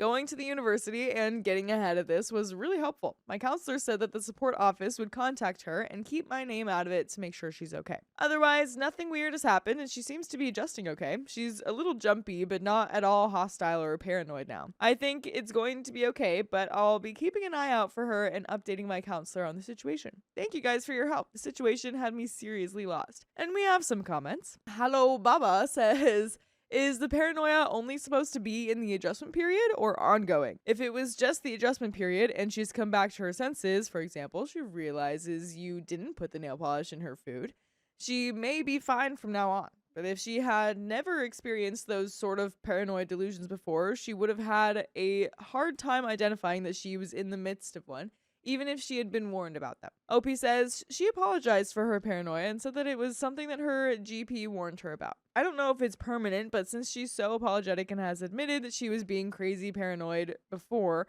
I hope it's a temporary thing. And we do have a third update 19 days later. I think we're going to get our answers. I hope so. I really hope so. Either way, at this point, it's like, okay, cool. Like, we have figured out why she was so mad. So Yeah. now we can collectively Right. get on this mayo business. Yes, we can all come to an agreement here. I want to know. Today, I woke up to find a note that Marta had taped to my door. Oh, no. It said that she wasn't well, but she also didn't feel safe in the house with me, so she's actually left her course at the university and has gone back to Poland. I had absolutely no idea this was coming. we were getting on fine, and she apologized for accusing me before, so I'm pretty confused. And by the way, I'm confused why you don't listen to full episodes of stories just like this one on Spotify, iHeartRadio, Apple Podcasts, or whatever your favorite podcast app is. And you just gotta search OK Storytime. It's that easy. I was woken up by some noise this morning around 5 a.m. or so, and I think that it was her leaving for the airport. I went up to her room to see if she was still around to talk to. The note just said that she was going home to Poland.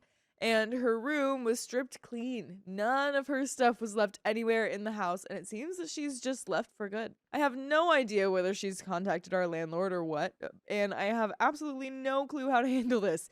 It's just so confusing and upsetting because I had no idea she was planning to leave. She hasn't paid her share of the bills for the last month or from when she was alone in the house during the summer.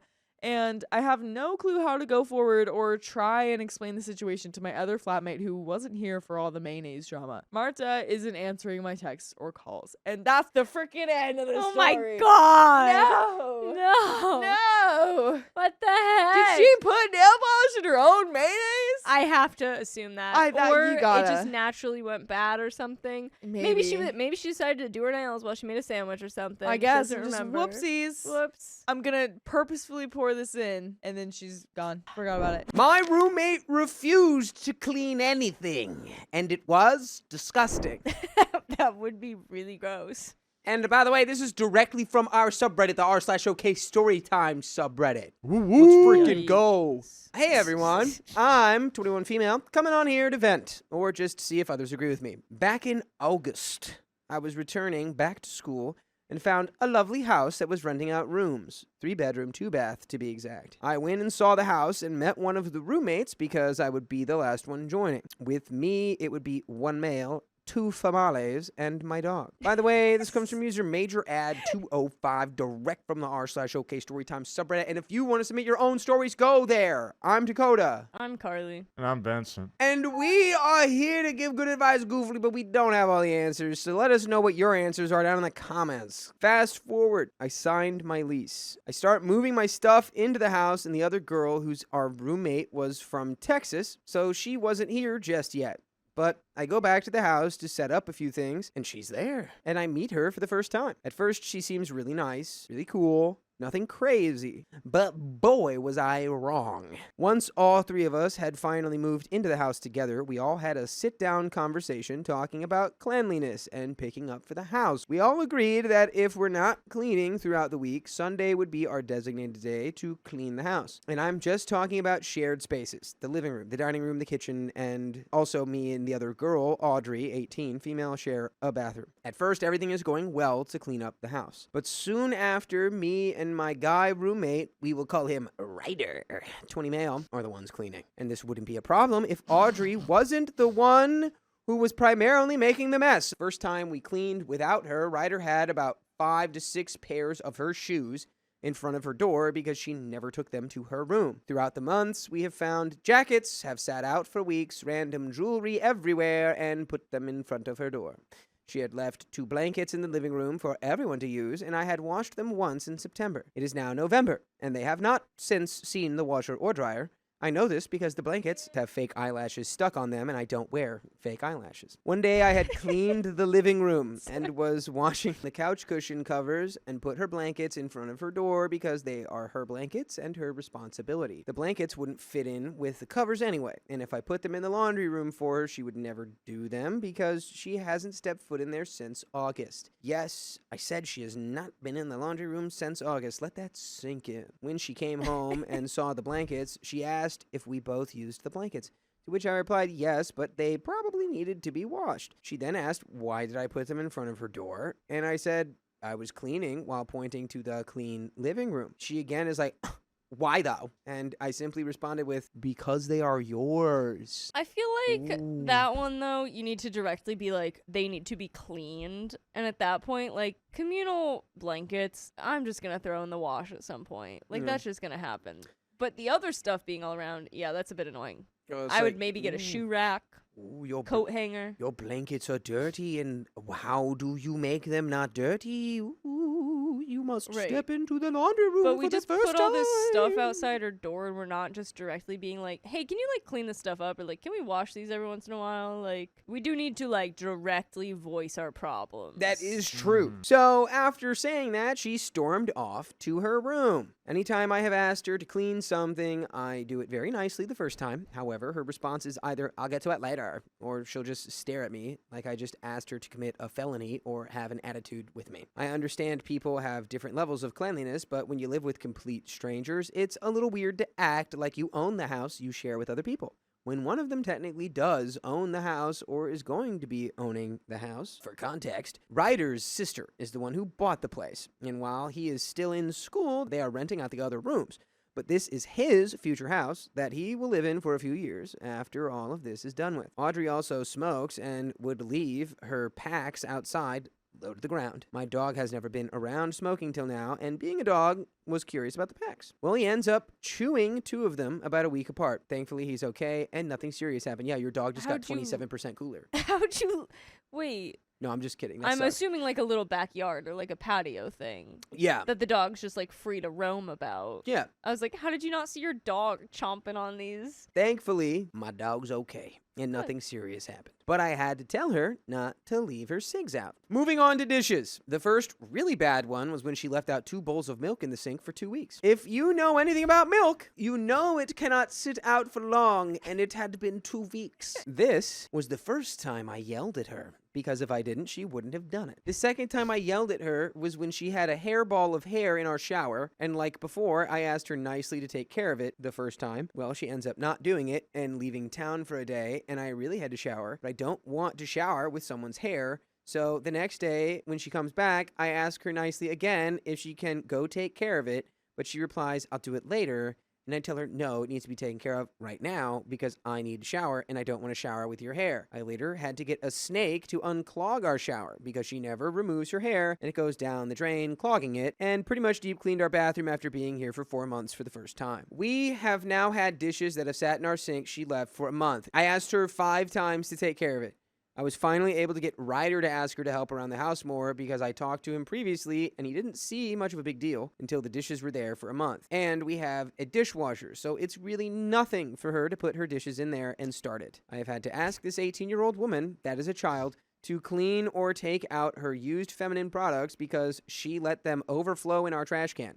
And my dog would get them and try to eat them. Whether my dog got the products or not, it is never someone else's responsibility to clean up after you or your used feminine products. Well, technically, if it's the trash in the bathroom you share, it is your joint responsibility to take care of the trash in the trash can in the bathroom you share. Yes. Yes.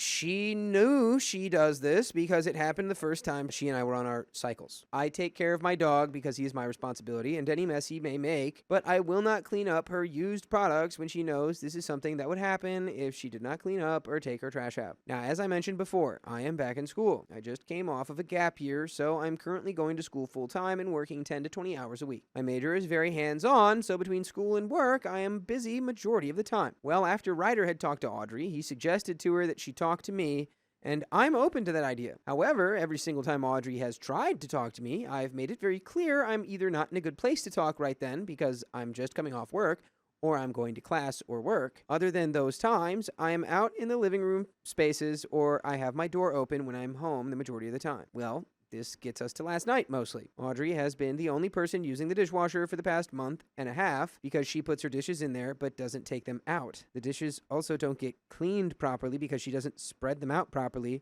or has bowls facing up instead of down. I was in my room with my door open, rearranging my closet and cleaning my room while Ryder was making a pizza in the kitchen for him, me, and my best friend, who's been staying with us. Well, when I decided to finally take a break because the pizza was done, Audrey had just left the house. Ryder mentioned how the dishes in the dishwasher weren't clean, so since Audrey was already out and Ryder was parked behind me in the driveway, I texted Audrey. This was only because she was already out. She has been the only person using the dishwasher as of late, and this is the only thing she kind of cleans. I texted her asking if she could get dishwasher pods while she was out, because the ones in the dishwasher need to get washed again and taken out. She said sure, but that she was going to be staying the night with her friends tonight. I said, okay, just try to do it when you get back, please. She then asked why can't I go get dishwasher pods and that she's not going to be home tonight or tomorrow night. I explained I was only asking because she was already out and I was referring to the dishes in the dishwasher for her to take care of when she gets home because they've been in there for like 2 weeks. She then sent a long message saying she's not denying responsibility or anything, but as she said, she's going to be gone for days, and these are plans that she's already had, and it seems that I only speak to her when I have a problem with her. So she thinks that her and I need to sit down and have an actual talk, because the way that I've been treating her for the past few weeks is not okay. She's not a confrontational person. She can handle a lot, but it's getting to be a problem for her, and it's been taking a toll on her mental health. She'll do the dishes if it's something that's communal. Please don't ask her to get it if I know that she's busy with friends. She barely bothers me. She stays out of my way. She tries to talk to me and make peace with me, but clearly I don't want anything to do with her. So she thinks that it's time that both of us stop the BS and talk about it when she gets home later this weekend. I responded, saying that as an 18-year-old woman, I should not have to ask or tell her when to pick up her crap. I think that her coming to you and immediately going, yeah, you know what, like a conversation would be good. I would be like, yeah, like 100% I do agree that we should sit down and have a conversation, and that's really good that you think that we should have one. Yeah, but yeah. And like there's a good chance that you probably are only going to her with her problems, and maybe that is affecting her. That is fair. But also her not doing anything is affecting you, and that's what that sit down would be for. Right. 2 18-year-olds who are probably living with people for the first time ever that aren't their parents. Right. Or siblings. You guys just Right. need to like refigure out the structure here. It's not a problem for me to ask her to pick up after herself, especially when I ask her nicely. I am also not a confrontational person, but she is making me be that because she's choosing not to do her part of the house that we all live in. It is not Ryder or my responsibility to clean her dishes or the mess she makes. We've been here since August, and she has not helped clean since the first week we moved in, when we all talked about cleaning. I didn't know she was going to be with her friend till tonight and just asked that she take care of her dishes when she gets back, and her response is to snap at me. As for talking to me, I have been in the living room almost every night this week and been having my door open. She chooses to never come out of her room, and she chooses not to talk. Every time she tries to talk, I make it very clear I'm not in a good place to talk at the moment, or I'm going to class or work, which means that I can't treat her some kind of way or any kind of way if she claims that we've never interacted. I don't know her schedule, so the audacity she has to assume that I would just know where she's going is unrealistic. To say that she will have the conversation when she gets home without even considering what I might have to do goes to show that she's still thinking of herself. And it also sounds exactly like how she said, hey, I can get the laundry pods, or the dishwasher pods, but just a heads up, I had plans today and tomorrow and I won't be home. And you were like, well, I really need those. You didn't care that she had something to do. Yeah, I don't know, dude. Like, you're kind of now falling You're towing into the the line. 18-year-old's mindset here, and we do need to stay a 21-year-old. Ryder cleaned out her moldy groceries from over 3.5 months ago tonight. An insane biohazard that could spread and make us extremely ill. She then responded saying she leaves jackets on chairs, leaves shoes in the living room by the couch, and leaves sunglasses on the table, and that it isn't a big deal and a normal thing. She hasn't used any dishes in weeks because she stopped cooking. Because I refuse to eat anything that she cooks. She stays out of everyone's way. She tries to talk to me, and it seems like I don't give a crap about her unless it's about the house, and it shows. She means I literally tell her to go to therapy anytime she tries to open up to me. I'm so caught up in my own little world, I'm so caught up in my own routine, that if anyone ever slightly breaks it, I ice them out. I want to talk about only caring about myself. Take a look in the mirror. She's so fed up with my mean girl routine. She's so fed up with me pretending like I'm innocent when I have been a raging witch to her for the past month because she forgot to do the dishes. Even when she did them, I still didn't speak to her. I'm an uptight clean freak, and I get pissed off at her because she has a jacket sitting on the chair in the kitchen. She only spends time in her room so constantly because she's trying to get away from me and the animosity that I have towards her. I told her if it's so normal, then why is she the only one who leaves their stuff out here like the way she does? I am the furthest thing from a neat freak. The only expectation that I have is that we keep up with the house, just like Ryder does. As for her food, it was nothing personal. I just didn't want what she made. I'm allowed to have choices for what I want to eat. Well, it is rude to reject a meal someone cooked for you, but that is also true that you have the right to refuse every it. meal that she's made the whole time they've lived there. It is, a very well-known thing that if someone cooks you a meal, it's kind of impolite to completely disregard it or deny it, but also you're not in the wrong. I say go to therapy because I'm not a medical professional and neither are the people she's asked. She needs to get professional help if she is truly depressed. I sympathize with that, but what I don't sympathize with is being called insensitive and a raging witch. Her responses have been vile and in extreme distaste. She said she's so done, she's being blunt. She's telling me how she sees it. She's telling me how it is. She's telling me that I'm hurting her and I'm not listening. I responded saying I have never intentionally tried to hurt her. Everything she thinks I'm upset with her about, 9 times out of 10, she's made it up in her head. I'm sorry, but I gotta really quickly address every single thing that you said is a thing that you said you did.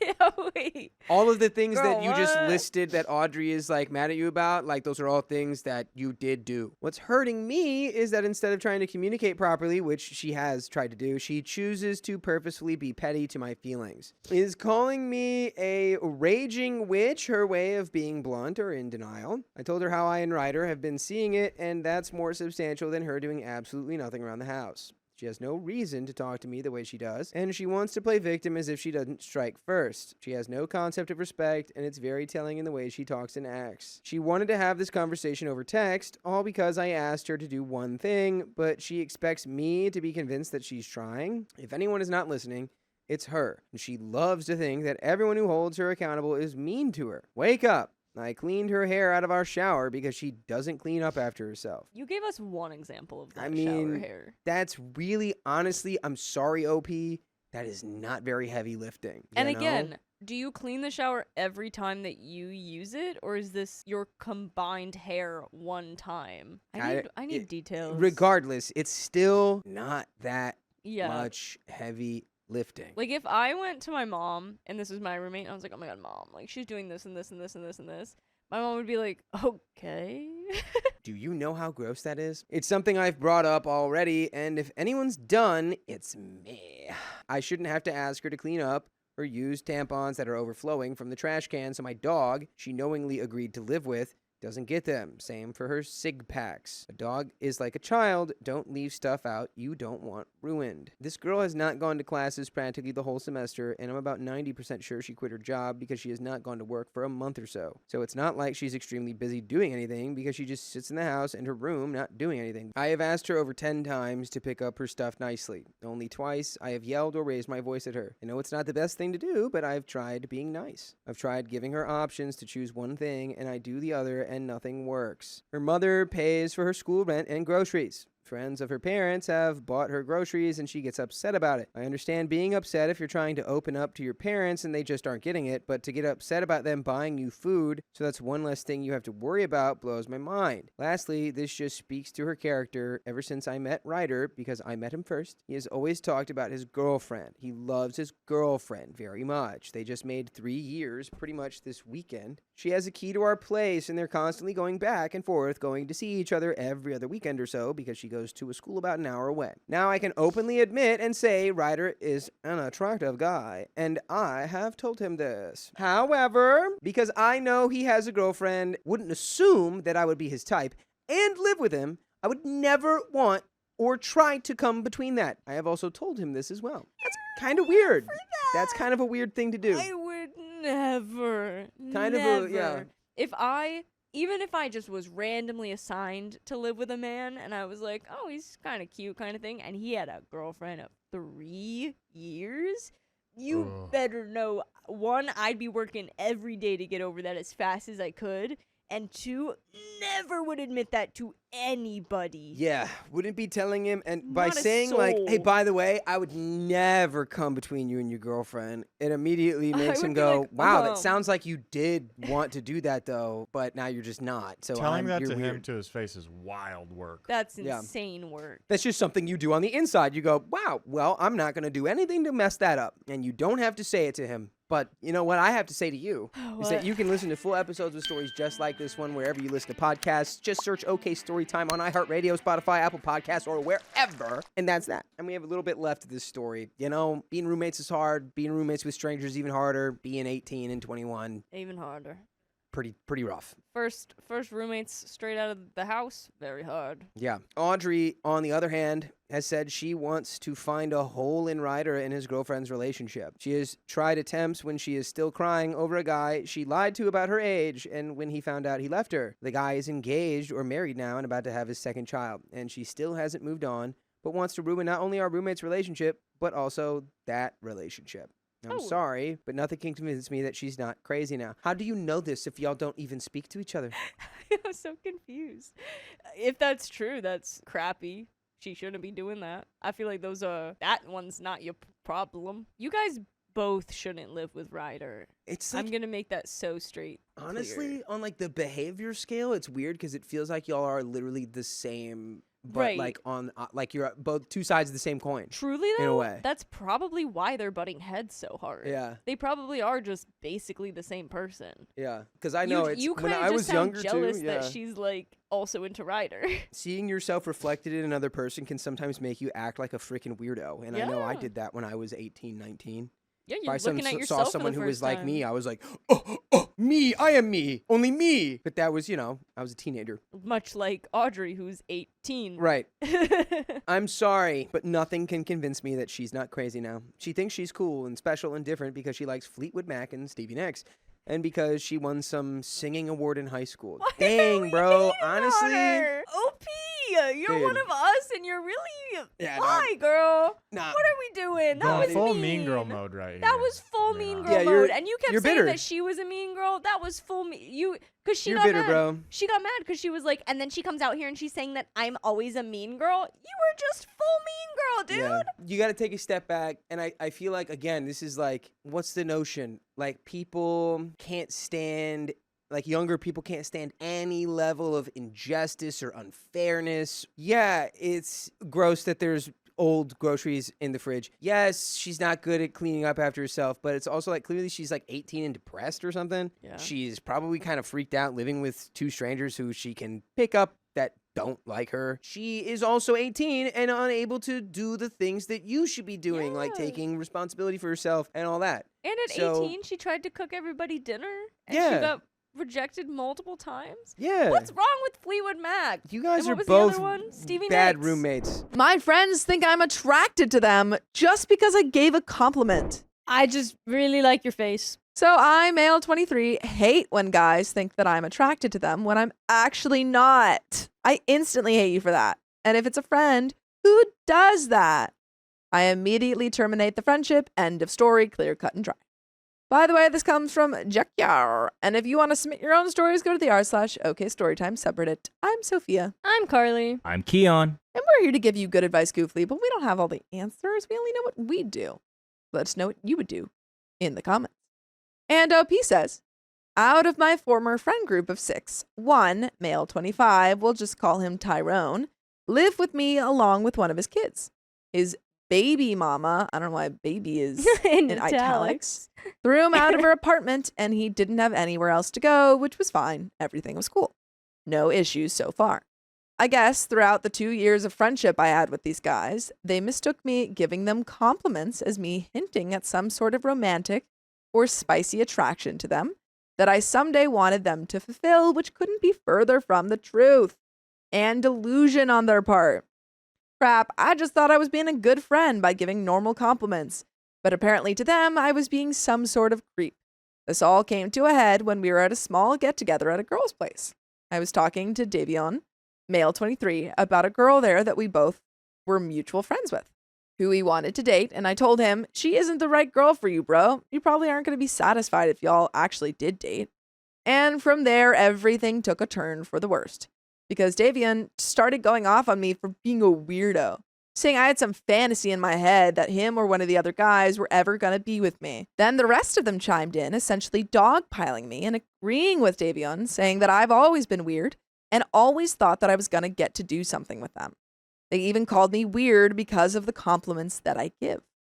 So at that point, all bets were off. I aired every last one of them out in front of everyone who was there. So now they all knew their business. And then I told them that I would never in my life ever stoop that low and waste my time on them like all of their baby mamas did, and that they don't even take care of their babies. Why are we friends with these people to begin with? Why are we friends with men who don't take care of their children or the women they had children with? Because I think that's a huge red flag. By the next day, they had cooled down and were trying to talk it out in the group chat. They basically said they should have come to me privately instead of putting it out in public like that. Well, maybe you shouldn't have accused OP of trying to, hurt you. And they said that what I did was still wrong, too, because I shouldn't have aired their business out. I just replied to the group chat, F all of y'all. Then I left the group chat and blocked all of their numbers except for Tyrone. When Tyrone went to work, I went and packed up all his crap and his son's stuff and sat it outside. Took a picture of it and sent it to him with a message attached. Since you think I'm trying to F with you, go find your butt somewhere else to go. You shouldn't want to live in the house with an attracted to the same gender guy trying to fool with you. Okay, so yeah. Unless OP is being facetious. I don't know if he's just saying that to say that or if potentially. I'm assuming he probably is. Though. Yeah. And then I blocked his number and blocked all of them on Instagram. When I talked to some of my friends about it, they told me that I could have at least given him some time to find somewhere else to go before I put him out. I don't care. I would only agree with that because he did mention that he put his and his kids' things out on the porch. Sure. And I think that you could have taken, if the kid was actually staying there a lot, the account of like leaving kids' stuff out, like bringing kids into the question kind of thing.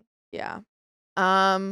They understood my side, but they think that what I did was really effed up, given the fact that he had a son living in my apartment too. Yeah. I didn't realize his son was living in there. Yeah, then you should really take that into account. The son didn't do this to you. Yeah. When I talked to my parents about it, they told me that I should have let him and stay, even if I wanted him out because he had a kid living with us and the kid was more important than anything else. What do you guys think?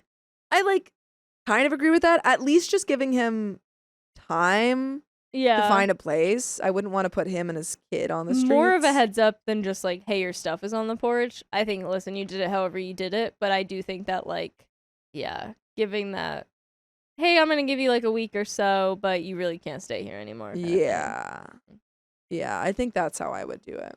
Comment 1. You've just discovered why women rarely, if ever, compliment men.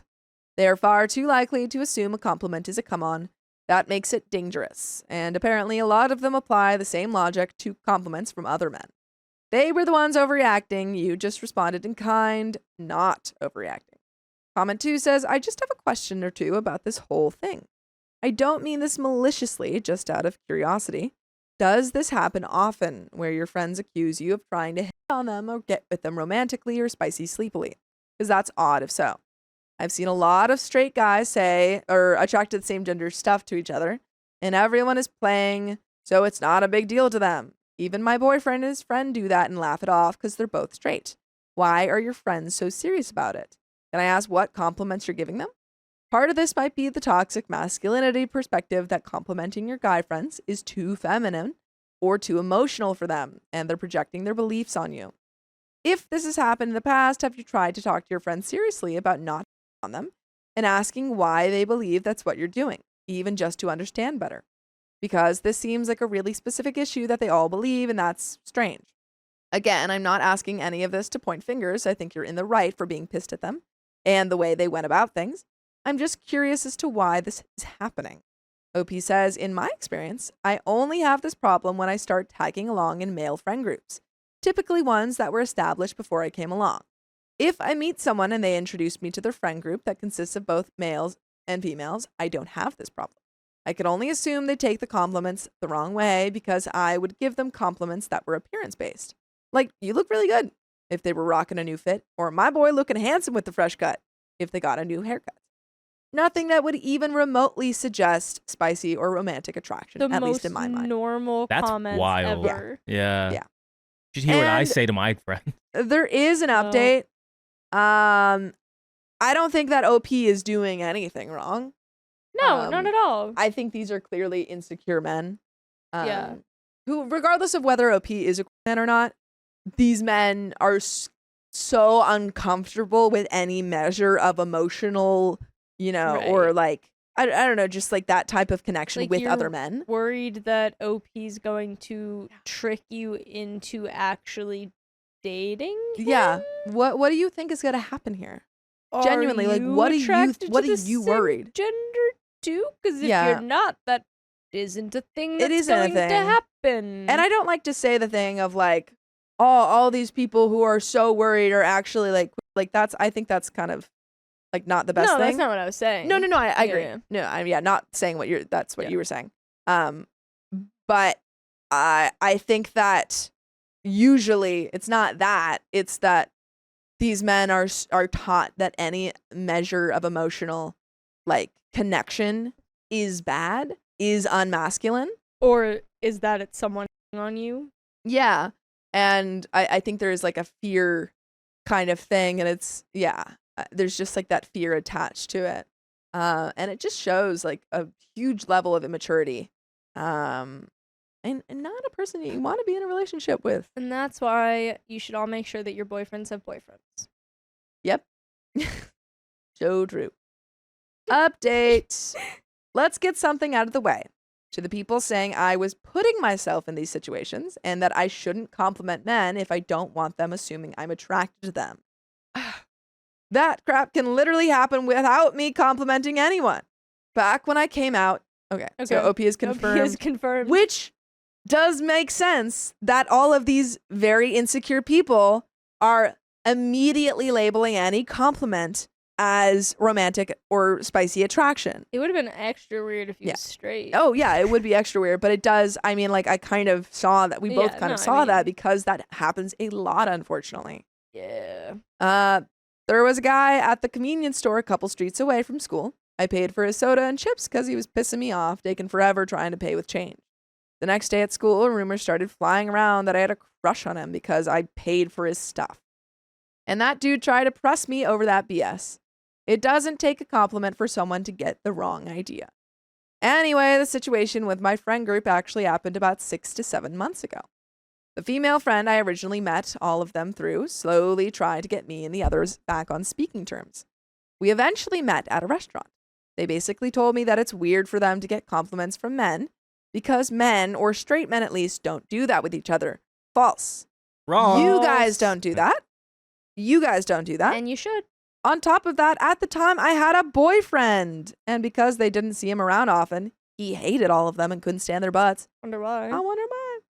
So I didn't bring them around him and vice versa. They told me it seemed like I was spending more time with them than with my ex. From their perspective, I guess that made them think I had some kind of crush on them. No, they're egotistical, insecure men. Yeah, I'm over these friends. I told them I personally would never stoop that low, that there are far better fish out here, and left it at that. They asked me why I felt that way. They're like, what do you... Literally, that's such a classic thing. Like, them being like, you like us. No, why would I ever go with you? Why don't you like us? Why don't you like us? Why wouldn't you go out with us? Because you guys suck. Yep. They asked me why I felt that way, and I told them that all y'all have multiple baby mamas with multiple kids you can't support. Y'all aren't prizes, and I left it at that. After they said their piece and I said mine, we paid and the situation was done and we agreed to be cool. Tyrone was living with his parents at their place with his son. He asked me privately if he could move back into my place. I said no. He asked why not, and I told him I wanted to avoid any of the previous issues and that I never want him to get it confused again. He said he understood that I legit don't like him like that and everything would be good since we're cool again, but I still said no, and he left it alone. By the way, you should never leave full episodes of stories like this alone, because you can find them on Spotify, Apple Podcasts, or iHeartRadio. Just search up OK Storytime. There is a little bit left to this story. Any final thoughts? I think you just need new friends. I agree. Just find new ones. I just, these are not the type of friends that, like, you as a person, I feel like, want to be around. You want to be around someone who, like, supports you. And uplifts you. And yeah. isn't like, don't talk how you would normally talk. Yeah. It's just like, that just doesn't seem like I don't know, the type of friendship that would benefit you. Because I think that friendships are a lot about uplifting each other and relying on each other and listening. And if you can't have those with these guys, then truly, like, what are they offering, I guess, Yeah. to you? What are we doing? Yeah. But there's a little bit left, though. We started hanging out again after that, but I completely stopped giving them compliments. So if they ask me how their fit looks, I crap on it. If they ask me how their haircut looks, I crap on it. I'm not getting caught up again, LMAO.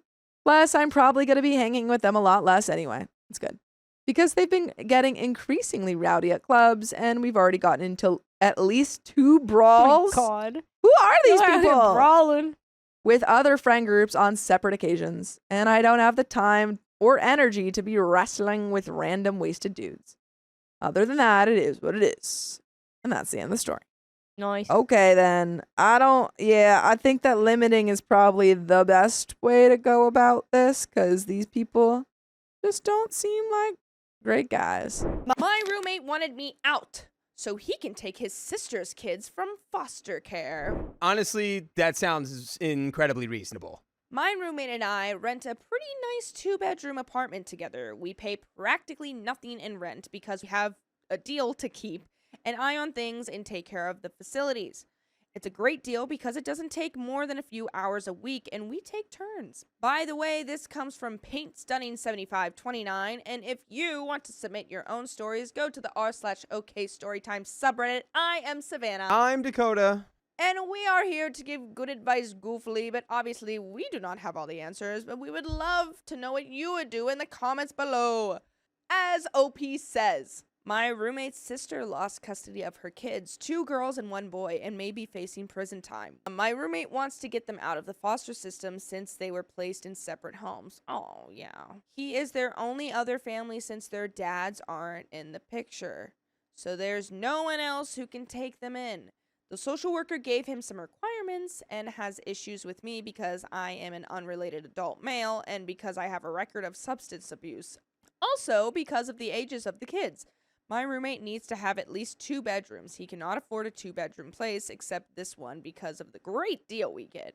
This is why he wants me to move out. He says the fact is he needs the apartment more than I do. I understand he is in a difficult position, but rent is insanely expensive around here. If I moved out, renting even a single bedroom elsewhere would be way more expensive than renting this apartment by myself.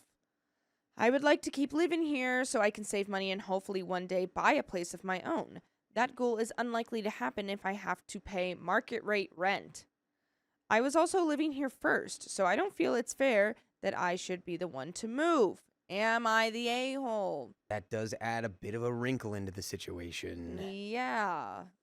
Like I just think, and regardless of who was there first or like, you know, who pays what, like I think like just asking someone to move out of the house because the other person just needs it is like inconsiderate. But I also understand the situation of like getting the kids out of like the system because, you know, obviously you don't want to keep them in the system because that's just scary and hard. But it is a little bit like selfish a-holy because guess what?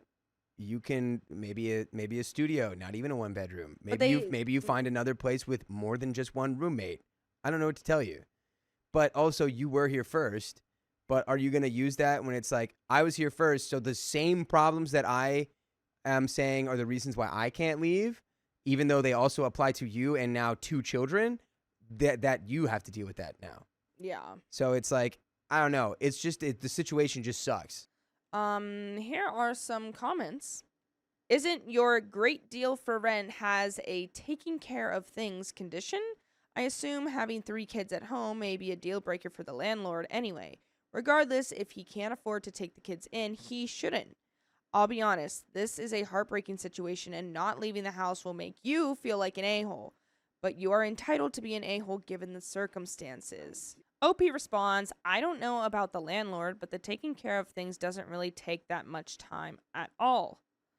Another comment says, depending on the ages of the kids, since they are different sexes, they may be required to have separate rooms. So your roommate would actually need a 3-bedroom place. That was the concern when we were contemplating getting some nibblings place with us. OP responds, their social worker just said at least 2 bedrooms. Another response, your roommate may also be eligible for a stipend if he provides foster care for the kids. That stipend can go towards paying for a suitable place. OP says, no, he's family, so he doesn't. Well, another comment says, is social services going to be paying him like a regular foster family? If so, he can afford a new place. OP says, no, I guess relatives don't get money, but he's going to apply for SNAP. Another comment says, where was mom living with these kids? He could move there with them instead? ?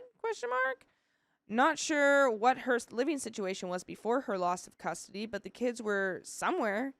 Not the a-hole. Hoping for the best for your friend and his kiddos, though. OP responds, not an option. Another comment says, your roommate needs to talk to a social worker to get set up for housing, food stamps, Medicaid, daycare, and whatever he needs to do to care for these children. Are the grandparents around? Can they assist in some way? It seems like there should be other family members who can help out with this situation. OP responds, as I said, my roommate is their only family. And there is an update. This is a pretty short update. I got the suggestion a few times that I should talk to my landlord about the situation since he may not be okay with the idea. While he was okay with the idea of kids, he already has a lot of tenants with kids. He was not okay with continuing the same arrangement with my roommate without me there. So there's really no point in me moving out since my roommate would have to pay market rate rent for the place which he can't afford. As of right now, my roommate's plans are to continue living here while he figures out some other arrangement. Once he does, he's going to move out and I'm going to get a new roommate here. Okay. Number 2. Well, I guess that kind of takes care of itself then. Yeah. So he's just going to get a new place. He's just got to knuckle down and figure it out. Update 2. I said in my last update that my roommate was going to continue to live here until he figured out some other arrangement that would work out for the 4 of them. I had passed on some of the helpful suggestions and sources people messaged me about. Upon further research, though, he realized it was still going to take time and it would be faster for him to save up money for a deposit and first/last month's rent on a new place and then get assistance once the kids were moved in. Honestly, I don't really get how it works. For those wondering why he doesn't have money saved up from living here, it's because he's been using the money to pay off his student loans. So, plan was for him to hopefully have enough in 4 to 5 months. My roommate started to become more and more hostile, though. First just passive aggressive, but it led to a big blowout. Nothing physical, just yelling.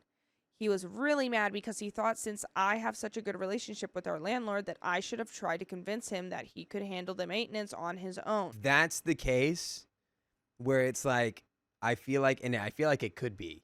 And OP might have just spun it where it's like, oh yeah, well, if I'm not going to be here because the landlord likes me so much, he won't give him the deal. It'd be like, no, if I'm not here, the landlord thinks that the maintenance can't be done, so he wouldn't do the deal. I would be upset. Be like, dude, you didn't even go up to bat. You didn't go up to bat for me at all. Like, at all. Yeah, that's true. He could have definitely, said, like that, I think that I would put in the category of an a-hole move. Yeah, because it seemed like it was almost like I see, now he knows and there's nothing I can do. Yeah. So, whatever. And it's like, dude, you could have tried to convince him at all. I bet you got the answer you kind of wanted to get, and then you were like, yes, okay, thank you. Yeah, he was kind of telling it, in his own words. Dude, I don't know. Just have a heart, brother. I don't know what to tell you, man. I would be wanting to help this. If this is a roommate and a friend of mine, and they're trying to do this, I would want to try to help them to make that happen. Yeah. I would. Honestly, he probably could. I know I can handle it on my own. I almost considered it too because I didn't think I wanted to continue to live with him. After talking to my landlord about the situation again, we came to a new agreement. My landlord is going to be ending our lease. He gave us both official notice. I'm going to continue living here, but moving into another unit. It's a smaller 1-bedroom and a bit smaller, but on the bright side, it was recently renovated, so it's nicer. I'm going to have to do the maintenance on my own from now on, but it's still a really great deal and worth it to not have to deal with roommate issues anymore. By the way, we'll never give you any issues. You can listen to full episodes just like this one. Go to your favorite podcast place that includes Spotify, Apple Podcasts, iHeartRadio, and any other place where you listen to podcasts. And type in OK Story Time. There's more, but man, yeah. It feels like there was a way to figure this out with both of you still in this building and maybe the rent being reduced on both of these apartments. maybe not to the same level that it was, but to a level that is still beneficial to both of you. Yeah, because And now, it feels like you just fully didn't even try to make that happen and just did it for yourself. yeah, And that's kind of whack. that's the part that's kind of throwing me off because now he's saying like, oh, I moved into like, like another place, but still in the same, like, I moved into the same building, but different, like, room, and like I'm still getting the deal that I want. So like, but like the other guy's not going to get the deal because he's not doing the maintenance? Yeah, or- I don't know, man. It just, how tight were you with this roommate? It really is reading like this was a stranger.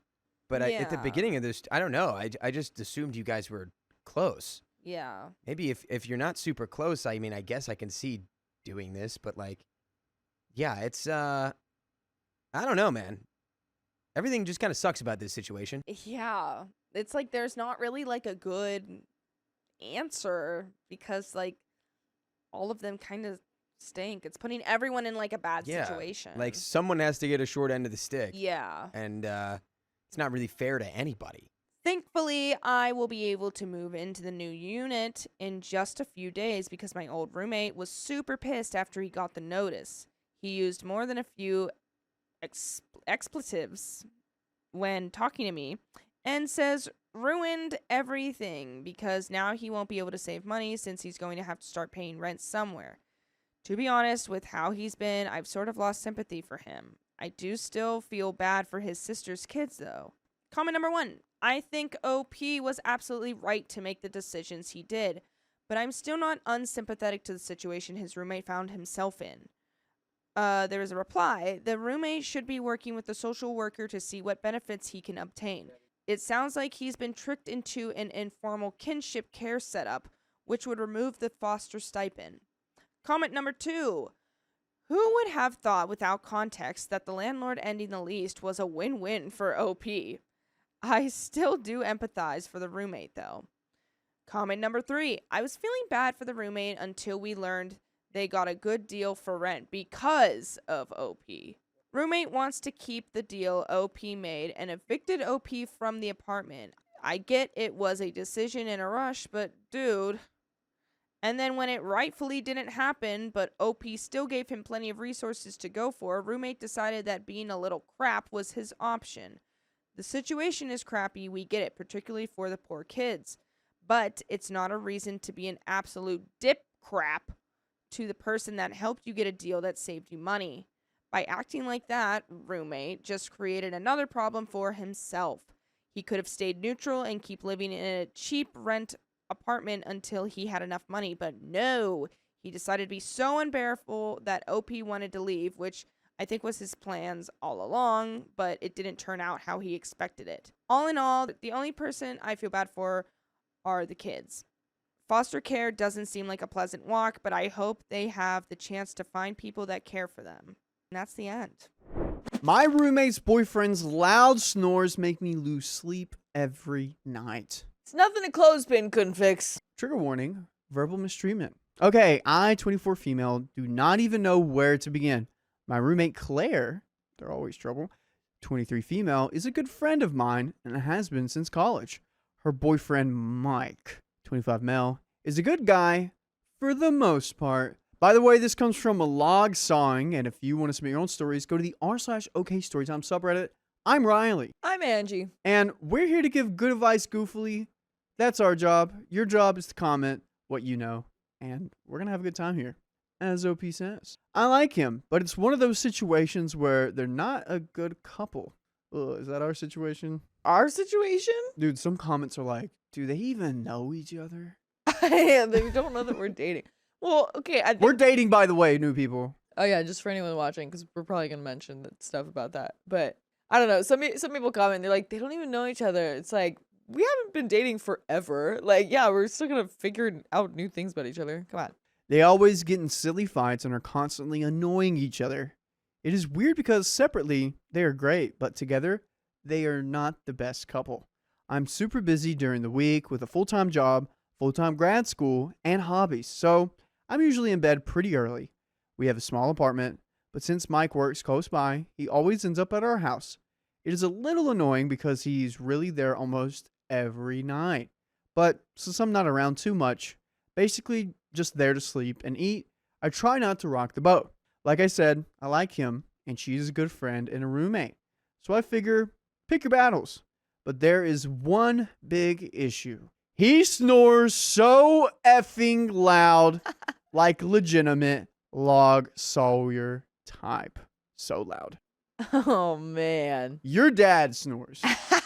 Yes. We'll be watching a movie in the other room, and I'll be like, He's falling asleep to the TV in the other room. and I'm thinking, what is happening outside? Yeah.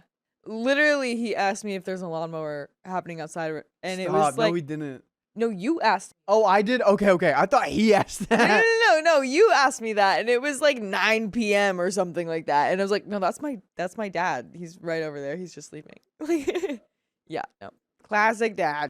Angie snores all the time. Maybe I'm asleep when I'm doing that, so I don't know. But you definitely snore more than you think. I hope not. No. Yes, you do. It's random bursts. It's okay though. I don't That makes me mind. sad. I don't mind. I'm a tough sleeper, so Good. hard sleeper. Yeah. For whatever reason, it is. Wait, time out with the snoring thing. Actually, I don't snore that much. It's like barely, right? It's like, yeah, it's not Is consistent. it every other month? More frequent than that? No. Anyway, we're going to keep going. For whatever reason, it's just really starting to bugging me these last few nights. I usually can ignore it and put on some Netflix or something, but late last night, I could not sleep, and it was getting really frustrated. Do not get in between a queen and her sleep, all right? Don't do it. True. I've done it before. It's not good. You can maybe get by with it for a couple of days after that. Don't want to mess with it anymore. Figure out your sleep apnea or whatever. Get some sort of sleep apnea mask. Figure out those snores. I decided I should say something because he's really at our house all the time. And it is definitely not the first time his snoring has kept me up. I opened her bedroom door and said, "Hey, Mike, sorry, but your snoring is super loud." And that was it. I did not berate him. I know it's not something you can really control. Plus, he is overweight, so that definitely does not help. It stopped, and I thought that was the end of it. Claire leaves earlier than I do, and Mike usually sleeps in. When I got up in the morning, I was just minding my own business, making my breakfast, and prepping my lunch. I do not think I've ever seen Mike get up when I'm up in the morning, but this morning he came into the kitchen while I was milling around. I was surprised to see him and joked, "Good morning, sunshine," and he started screaming at me. Wow. Okay. Not joking, straight up yelling at me. He called me a witch, and I was super rude and condescending and said how disrespectful it was for me to wake up to him when I was doing the same thing to him now. Apparently, me making breakfast in my own home and waking him up is an issue. All right, I will say, I feel like the way you told him that could have been worded a little differently. What he did was completely wrong and should never have said that. Sure. Yeah, I mean, I could see.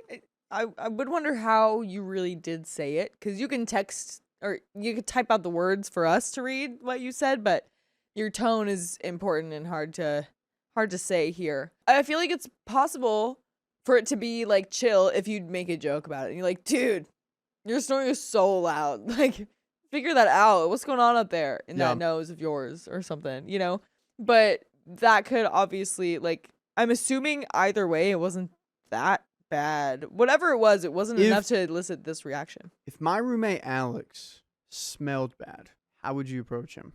I would tell you, and I would tell you to do it, because you're the one that lives there. And if you chose not to, then I couldn't really do anything about it. I feel like that's the way OP should have went.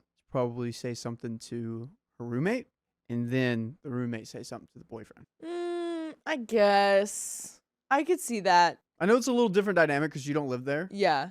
At my apartment, but it's one of those sensitive things where you have to, hey, yeah, this is my situation. This is one thing. What can we do to figure this out? Right. Instead of, hey, you snore really loud and then leave. That that looks bad. Does that look bad, guys? Tell me. Yeah, let us know. I appreciate the directness of it, and I appreciate her going straight to the source. But yeah, maybe there's something else we could do to make it a little more sensitive. I was super freaked out and immediately just left. He is a big guy, and Claire's mentioned he has a temper. So I just wanted to get the heck out of there. I do not know what to do. I do not even know how to broach the subject with Claire. I'm staying late to do some homework, but also because I don't even want to go home. How should I even approach this? My mind is so jumbled, I do not even know how to formulate the right sentences. We have comments. Big scary guy. Mm-hmm. Find a big scary guy friend. Have him break the news to him. Get your own big scary guy. That's a good idea. I think, if you come home, start recording everything just in case. You can delete recordings if you need to, but record things just in case he blows up at you again. Mm-hmm. It's definitely a problem. You need to feel safe in your own home. And Yeah. you need to have proof of why you feel unsafe Yeah. so that you can get this guy out of there. And apartment leases have a thing where people can't stay consecutively for like 7 days, 14 days, something like that. Depending on the place, yeah. Depending on the place. You could probably look into that. Yeah, sure thing. That happened in my college dorms a lot. Oh, yeah. People would stay for a number of periods, and one roommate would get fed up with it. So they talked to the RA, and the RA would have to like, hey, man, Yeah, you can't stay here. right. Yeah, it's a thing. Some places don't even allow overnight guests at all. Relevant comments. What are you doing? What? She's snoring over here, guys. I'm not snoring. I just Are did you a not big entertained? yawn. I just did a yawn. Doesn't mean anything. Innocuous Terror says, check your lease. There's likely a clause with the number of nights or consecutive nights that you or your roommate can have overnight guests. I would suggest setting up a time to discuss with your roommate and let her know that not only is her boyfriend, who is not on the lease, a disturbance to your peace, but he screamed at you, made you feel threatened in your own home. Tell her that you are no longer comfortable with him staying the night, especially when she is not home. Opie says, thanks for putting it this way. She's a great person and a friend, so I'm pretty sure she will be on my side. It's just such a bummer because I did like Mike. He was cool, and this is the definition of uncool. Thanks. Update 2 days later. They break up. You think that's going to happen? Yeah. Yeah. I hope so. That's an uncool move. You don't want an uncool guy to be your boyfriend. I yell at people on the basketball court because that's just how loud I have to be in order for everyone to hear me. And that's I the think it only depends place. on what you're saying, too. I mean, I'm like, box out. yeah. Why is no one who's on him? Yeah, see, that's Get on a man. that's fine. That's cool. Okay, wow. So a lot has happened since my last post. Aliens showed up at my door and stole my dog. Whoa, that's crazy. You guys are listening. That was fake. First things first. I got a lot of heat for entering her room without knocking. Dang, people, it was not like that at all. I literally did the 2 or 3 courtesy knocks, opened the door of all 3 inches so I could say something, and left. It was not like I barged in to scream at them. I did not even go inside. I'm more worried about what she said rather than how she did it. Oh, okay. You are? I would be worried about how she said it. If she just opened the door and was just like, you're snoring too loud, then that's not cool. But if she opened the door and was like, you're snoring so loud, Oh, please yeah. stop. But she didn't say please stop. We know that. That's a hard one. If you had to give uncomfortable, I guess, advice to someone, or not even advice, what would you say? Uncomfortable Teaks, I guess. critiques, whatever. Yeah. You have to say something uncomfortable to someone. What's the best way to go about it? Yeah, please let us know. I have something uncomfortable to tell Angie out of this, and I don't know how to do it. Please let him know fast. I want to know. If I didn't open the door a bit, he would have not heard me. Besides, she is one of my best friends, and we have lived together before. This is not some Craigslist roommate with whom I have no relationship with. So this was not some extreme breach of privacy. I have tried earplugs, but I cannot sleep with them comfortably. Yeah, no, I couldn't do that. Yeah, I fell asleep with AirPods in one time, and I had a dream that my ears were full of like earwax, and I couldn't get them unclean. Earplugs are for the sawmill. Literally, the only way to get someone to stop snoring is to wake them up, and since I am not in bed with them and cannot tap or nudge them, that was the only way I could do it. After months of dealing with it, trying to be cool about it, and multiple night after night sleepovers, I was a bit fed up with my third roommate, who does not even pay rent, keeping me up. I have done the texting thing. I've done the accidentally knock on the wall thing. It is that bad that I have tried numerous things to get him to stop, but he knows he snores really loud, but does not wear the strips or do anything to help control it. I know it is something you cannot control, but what am I supposed to do if I can't sleep at night? So that's that. I regret nothing. I am not super rude for courtesy knocking and slightly opening my close friend's door to let her boyfriend know his overstayed welcome snoring was bothering me for the 10th time. Whatever. Anyway, I am happy to report this is a very positive update. Luckily, things happened pretty quickly because it was a fairly urgent issue. I ended up staying super late at work to finish some homework, which was a good thing because I got a ton of stuff done. It also gave me some time to cool off, gather my thoughts, and figure out what to say. I gave her a call because I thought texting would be a bit complicated. I wanted to ask if we could talk about something when we got home, and she said she already knew what I was going to say, which made me nervous. I said this was not a conversation I wanted to have completely over the phone, but to hear me out.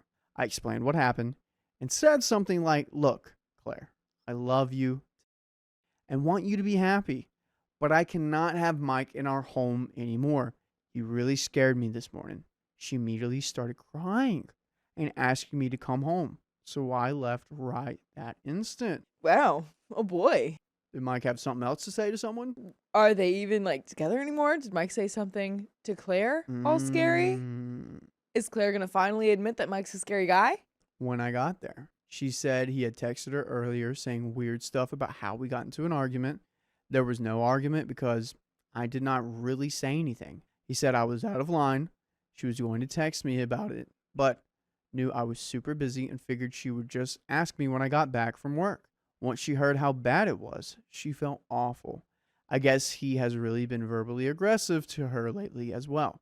Like I said, she has mentioned he has a short fuse and a temper, but she did a good job of hiding how bad it really was. Apparently, it had gotten really bad, which made me start to cry because I love her dearly, and it made me really sad to hear how much she was hurting. She totally agreed he had overstayed his welcome, but also had no idea how I felt because I didn't say anything. It was my bad that I internalized my anger instead of being honest about it. But I am glad that was not a point of contention. We did not have to compromise because she already knew she wanted out. This was just the final straw. All right. Okay. Looking back at it, it looked like there was a little bit more happening between their relationship if he felt that comfortable yelling at you. Totally. I mean, yeah, if he's that comfortable yelling at a stranger, essentially, I mean, they're not strangers, but someone that he's not close with. His girlfriend's roommate. Yeah. Then he's definitely going to be comfortable yelling at his girlfriend. So I'm glad that they can be honest with each other now. I think you got that backwards. Nope. I said what I said. If he's comfortable yelling at people he's not close with, then he's comfortable yelling at people he's close with. Oh, sorry. Yeah. But it should be backwards. You shouldn't be comfortable yelling at people that you're close with, you know? But people like that, obviously, with this Mikey boy. What's his name? Mike, right? Or Mike, Chris? Yeah, Mike, Okay, I don't know Chris. Insert any name you want. I don't even care. I forgot his name. That's how much I care about this guy. Yeah, exactly. But yeah, I'm glad that Claire and OP have had that connection now, and hopefully Claire can leave that relationship and they will be there for each other. Glad OP can be there for Claire while she's leaving. I'm glad that Claire has understood OP when she was honest about her feelings. Girl power. Get Mike out of there, or whatever his name is. Whatever, dude. We talked for about 2 hours about a plan of attack and how she needed to get out of the relationship. I was glad we could talk openly and that she felt comfortable discussing it with me. I knew they had issues, but I had no idea it was this bad. Apparently, there had been lots of yelling and very little happiness. It was her first serious relationship, so she assumed this was normal after being together for a while. She was also embarrassed and did not want to discuss it with me because she knew I would worry, which was absolutely true, even though I wish I had known. She made a plan to meet him in a public spot and break up with him. I told her I would support her in any way she needed, so she asked if I could drop her off and pick her up. I was apprehensive because I did not want to run into Mike or make things worse, but I did it because that's what she wanted. Yesterday evening, I dropped her off near a coffee shop and ran errands nearby while waiting for her call. After an hour, she called me and asked me to pick her up. She sounded fine. And if you sound fine right now, you can go to your favorite podcast platform, search up OK Storytime for more crazy stories just like this one on iHeartRadio, Spotify, or Apple Podcasts. We got a little bit left here. I like this rule. I like this too. I'm about to give you a rule here. Oh, never mind. Here's the rule that no matter if you've been in a relationship for the first time or a relationship for the 100th time or in a 20, 30-year marriage, if you and your partner are going through something, imagine that happening to your friend. And would you want your friend to be treated that way? Yeah. Do the friend rule. I like that one too. I like that too. a similar one that I like. Yeah. It's like, imagine if you're in this relationship with this person, you're not sure if how they're treating you is great. Imagine you marrying that person, having kids, and then those kids watching that as a healthy relationship. Because they're going to think that whatever the relationship they see is like normal. So what about your kids being in that kind of relationship? Yeah. That too. All of it. That's Best friend. a lot more steps, though. It is a lot more steps. Best friend works. No, yours is good. Yours is good. There's multiple ways of doing this. Yeah. I think Angelina and I are going to make a program called How to Date. Are we? One class, and it's that. And it's just that rule. Just take very excessive notes on that one rule. Boom. Sure. There we go. All right. I picked her up down the street, and we drove home. She said it went surprisingly well, and that he felt bad about everything, which shocked me, which is also a manipulation tactic. Aw, you feel bad now that I'm about to break up with you? Aw. He agreed it had not been working out, and although he tried to plead to get her back, she was not having it. Good. I was honestly shocked. I did not expect him to be calm or level-headed. I was still freaked out about how it happened to me. Her situation was much more serious, and I was not holding my breath for an apology. Honestly didn't care. Even though Mike seemed okay with the breakup, we notified the landlord just in case he ever returned to cause problems. I truly hope he does not, but better safe than sorry. I'm just glad she's okay, that I don't have to deal with this craziness and loud snoring anymore. I slept like a baby last night without him there, and plan on sleeping like a baby again tonight. Yay! Good ending. Yes! Yes. Put down your sleep hacks down below. I want to hear them. Ooh, what would your sleep hack be? Melatonin. just any medication. Melatonin, bugs. Last night I slept good. Me too. A good fan. I A good massage. You had a good massage. had a good massage before bed. That's true. That's helpful. I like a bunch of pillows. I sleep on my side, and you got me on putting a pillow in between your legs. It's good for your knees and for your hips, and then also in between your arms, so you're not all scrunched up. You can still lay out all. I need 4 pillows to go to sleep. Yeah. Legs, bottom of head, top of head, and holding. But if you're around, I don't need the one to hold. Actually, sometimes I do, because you get really hot, and I'm like, I can't. Yeah, that's true. I need space sometimes. All right, final comments. Luna Berry says, that went better than expected. Communication can prevent or end a lot of issues. I'm glad it worked out for you and your roommate, OP. OP says, I'm so happy. Not only is my buddy out of a bad relationship, but I get better sleep. We are hoping this is a lesson for Mike as well. Everyone wins. Yeah. Hopefully. My angle with Mike is that since he was in public, he had an image to keep up, and he doesn't want to yell at his girlfriend in public. That's why it's a good idea to break up with people in public, especially when they're cuckoo like this guy. That's why I avoid being in public with Angelina, because if that happens, she could pull the trigger anytime. Life hacks, everyone. There you go, life hacks. That's the end of that story. We got another one coming up right now. Yup, we sure do. I confronted my roommate about cleaning and it caused her to move out. Looks like you just cleaned house. I, 22 female, live with my boyfriend, 22 male, and our roommate, 25 female. We've lived together for over a year and have been in our current apartment for 8 months. We originally had a 6-month lease and just renewed it into a full year this September. Congratulations. Nice. By the way, this comes from View Statement 2183, and if you want to submit your own stories, go to the r/OKStorytime subreddit. I'm Sophia. I'm Riley. I'm Keon. And we're here to give good advice goofily, but we don't have all the answers. We only know what we'd do. So let us know what you would do in the comments. And OP says, during the first 6 months, we were good, but not best friends, but the type of roommates who actually talk, tell each other about our day, watch shows together, gossip, and even did matching Halloween costumes. It was normal and comfortable. That sounds like best friends. I'm sorry. Yeah, matching Halloween costume? Everything seemed Well, very plain and simple to matching Halloween. I did matching Halloween costumes with my roommates, and I mean I was close with them, but I wouldn't say they were my best friends in college. At the time, I was still close with them. Near the end of that first lease, I asked her to help out more with basic chores, dishes, trash, wiping counters, because I have a big midday window and don't mind deep cleaning, but I can't do literally everything every day. She sent me a long, sweet message apologizing, agreeing she hadn't been helping, promising to do better, and also saying my decor makes her uncomfortable to clean around. I immediately asked what she'd like me to move or change so she could feel included. She said she'd tell me. Lovely. Okay. She also mentioned she had no social life because of work, and that's why she wasn't cleaning. Fast forward, we sign a year lease. It's now the holiday season. I work in a school, and I'm swamped. Meanwhile, she stops helping entirely. I mean, entirely. She did the dishes once in a full month, and I had to remind her. She'd leave food on plates and put them straight in the dishwasher? Girls never heard how a dishwasher works? Weird. What?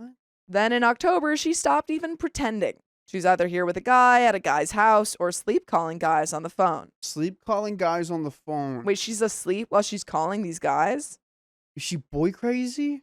She throws trash in the bathroom bin until it overflows with used feminine products, leaves all her stuff out, and doesn't wipe a single counter. She meal preps, dumps everything in the sink, and leaves. She's barely home long enough to talk, so I couldn't even bring up the mess again.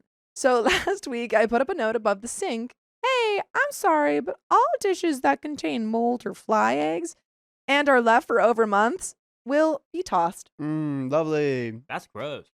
She asked what I threw out. I told her nothing this time, but it's a warning because my boyfriend found some truly disgusting dishes and cleaned them even though he shouldn't have to. She says, I've been trying to be on top of things. You haven't been trying that hard. Which really pissed me off because she absolutely has not. I tell her calmly that the house is getting overwhelming. My job is more demanding and I can't keep doing everything while getting zero effort back. I explain that she uses my things without hesitation, but claims she can't clean because my decor made her feel uncomfortable. What makes you uncomfortable? You literally, what are you talking about? Is it the gnome? She's like, you have a couch, and it just scares me. I tell her it feels disrespectful and one-sided. She immediately replies with, we should talk in person. But then she texts completely out of nowhere, I'd also like to talk about rearranging our rent and bill situation. For context, she pays $400, I pay $400, and my boyfriend pays utilities, around $350 because he's only home less than 48 hours every week due to his job. This has been the agreement since the last apartment, and she agreed to it multiple times.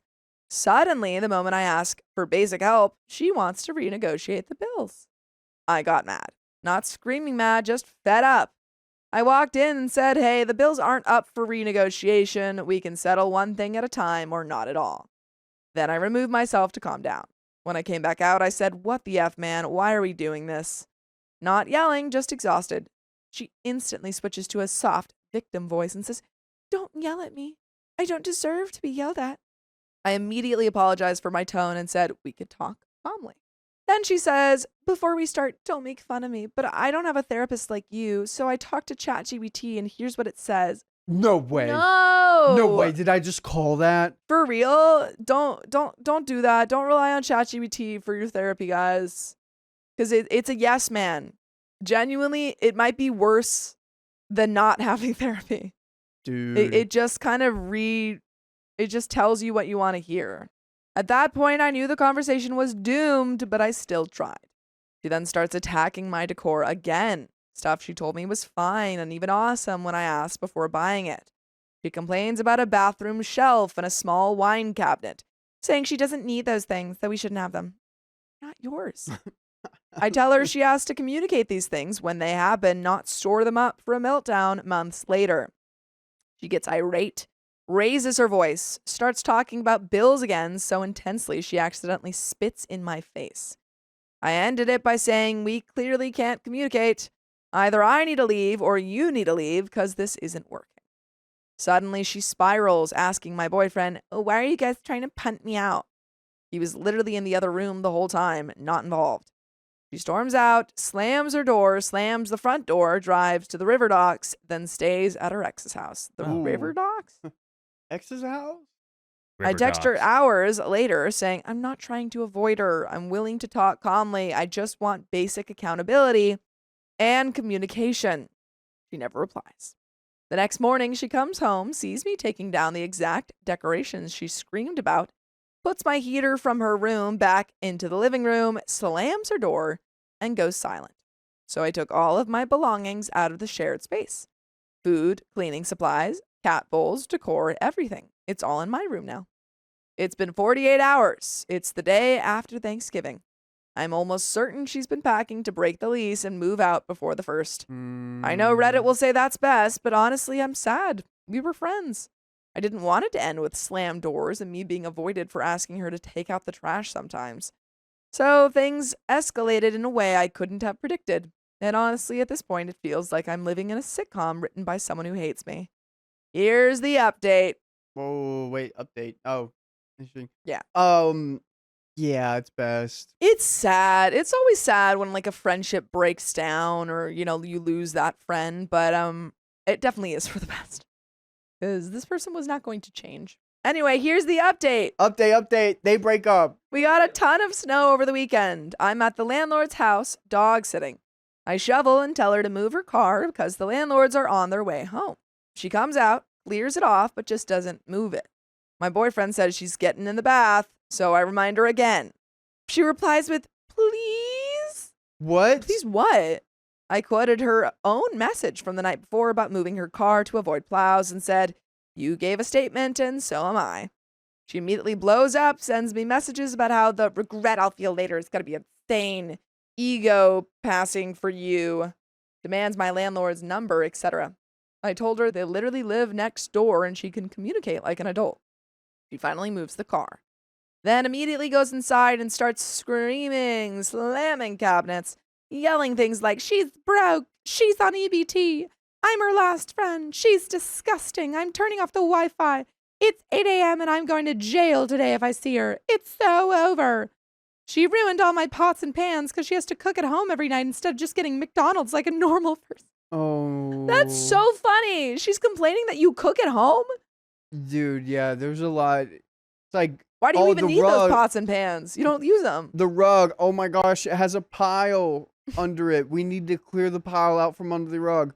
Oh, it's way more disgusting. This is so... Yeah. We gotta just throw out the put rug. another rug. No. Let's put another rug on top of that rug. Another rug. That's what this is. We looked at under the rug, and this is what was under it. My boyfriend was home and heard everything. When I told her, she said she was glad. At that point, I gave her the landlord's number. If she wants to word vomit her meltdown at them while they're driving home at 8 a.m., be my guest. Then suddenly she calms down. Oh my gosh. My boyfriend apologizes for accidentally scratching her TV stand with a box and offers to fix or replace it. She responds with, thank you. All it takes is some accountability. Oh. Now, do we have an unreliable narrator? I think that this person just doesn't understand what the word accountability means. Immediately followed by telling him how angry she was about shoveling for everyone and getting no thanks. When he thanked her, she said, thank you. That's all I ever wanted this entire time. Just one thank you. Sorry, girl. No, I'm not thanking you for shoveling snow into my car. Then the plot twist. She has now changed the Wi-Fi password so my boyfriend can use it, but I'm not allowed. She told the landlord she's planning to move out in 60 to 90 days. That's so long. And she told my boyfriend she's lowering her rent to $300 until she goes. No. What? This Literally poor no. boyfriend. This guy's only here for like 2 days. Yeah, and he's he's like, like, oh, great, lovely. Which absolutely is not acceptable. She has paid the same amount for 8 months. You can't just take Wi-Fi hostage and reduce your rent. My dad thinks I don't need to tell the landlords, but I'm gonna. I need her move-out date official and on record. My landlords are family friends, so I'm keeping it factual and neutral. Not a whole drama dump. Just, she changed to shared utility. She said she's reducing her portion, and she claims she's moving out. There we go. Keep it on record. By the way, it's on record that you should listen to full episodes of stories just like this. Just go to Spotify, Apple Podcasts, or iHeartRadio and search up OK Storytime. There is a little bit left to this story. Any final thoughts? She's crazy. She's crazy. She's crazy. I don't know. It sucks to see a friend go. Yeah. But, you know, living with people that don't upkeep, it's hard. No. My brother didn't really upkeep. I mean, he did okay, but tough. it was tough. Keon, how is it living with people that don't do upkeep? Sucks. Yeah. For context on her mindset, here's what she has written on the kitchen whiteboard. Oh, no. I have no prime. I will evolve until I pass away. Oh, I thought she meant like Amazon Prime. Yeah, no. Everyone gets the me they deserve. Those below you will try to pull you down with them. Deny all that disturbs your peace. Access to me is a privilege. 444-888-555. Is she the floating head from the Haunted Mansion? Don't let people crowd your lane because they're too scared of the damage that they caused in their own lane. My standards are high because I can provide for myself. I don't need you. I choose you. What is going on in this fridge? I'm just gonna say it. Hot This is her take. manifesto. She may be bipolar. I think so. Okay, good. But you didn't say it. No, but I think that's I can't diagnose her, but I think I there is can. some mental thing going on here. I have the power to diagnose any woman. Only women, though. At this point, I'm convinced she's living in a motivational Instagram reel in her head. I'll update again when the dust settles. Honestly, I'm just counting down the 60 to 90 days. Any advice on how or what to do from here is much appreciated. I've never been in a situation like this, and ignoring it doesn't seem to be the most effective option. I don't know what I'm supposed to do for the next 60 to 90 days. That's so long. That's so long. Count them down. You count them down. Yeah. Ooh. My roommates expected me to be their maid, so I packed my bags. Y'all gotta share the chores, people. I have 2 roommates, a couple, Lola and Tyler. They're about 10 to 20 years older than me, respectively, and our age gap never interfered with what could have been a friendship. By the way, this comes from QSAll, and if you want to submit your own stories, go to the r/OKStorytime subreddit. I'm Riley. And I'm Angie. And I'm Sophia. And we're here to give good advice goofily, but we don't have all the answers. We only know what we do, so let us know what you would do in the comments below. So OP continues. I never lived away from home before and moved in with these people last minute around the same time last year. They were alternative just like I am, so I thought things would go pretty well. But for my first few months, I could overhear them talking crap about me and my habits around the house. Like the fact I accumulated too much trash or that I didn't talk to them as much as they'd like. This made me withdraw even more. This being my first time having a cool space without children like at my family's house, I decided to have a small party for my birthday. Tyler and Lola were very supportive and let me know that they would love to attend and help me set up. But they told me I should help them deep clean the house even though I had only been there for 2 months to prepare everything for the party. Even though I knew my guests would not care if the house wasn't what Tyler and Lola expected to be perfect, it was supposed to be chill. I agreed, thinking it would be just going through their art room, maybe getting a few chairs, sweeping and mopping the house, but they never set aside a time for me to join them until right before the party was starting and I was setting up decorations with my friends. According to them, they spent over 16 hours deep cleaning the house for my party and thought it was unfair that I didn't really help other than sweep the stairs, the living room, which wasn't to their standards anyway. 16 hours deep cleaning? How long were you guys awake before this party? It's a long time. How I mean, big's maybe your it was house? spaced out, but If you're deep cleaning, how okay, dirty was it?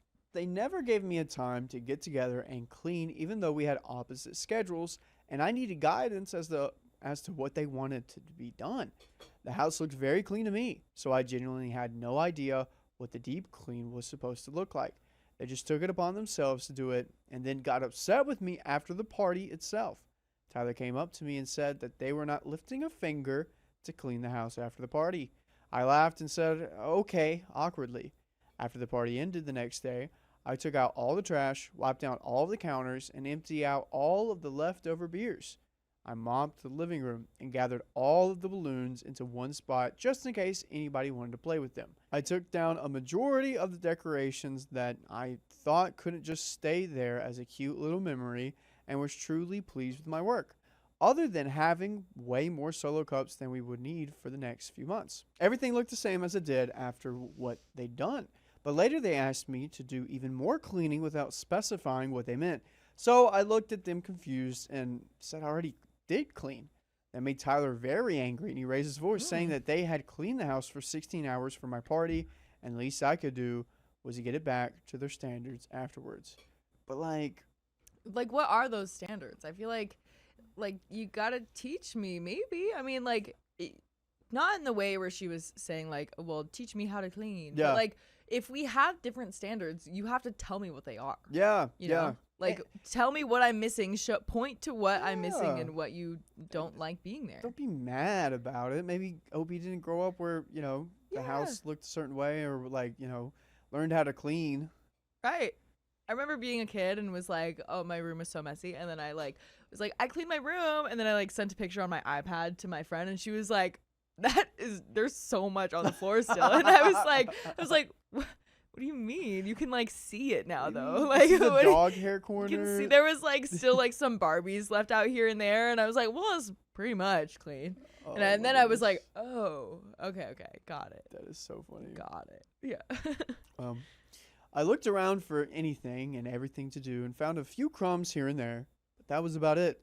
About a week later, I caught Tyler in the living room letting all of the air out of the balloons and saying this should have been my job.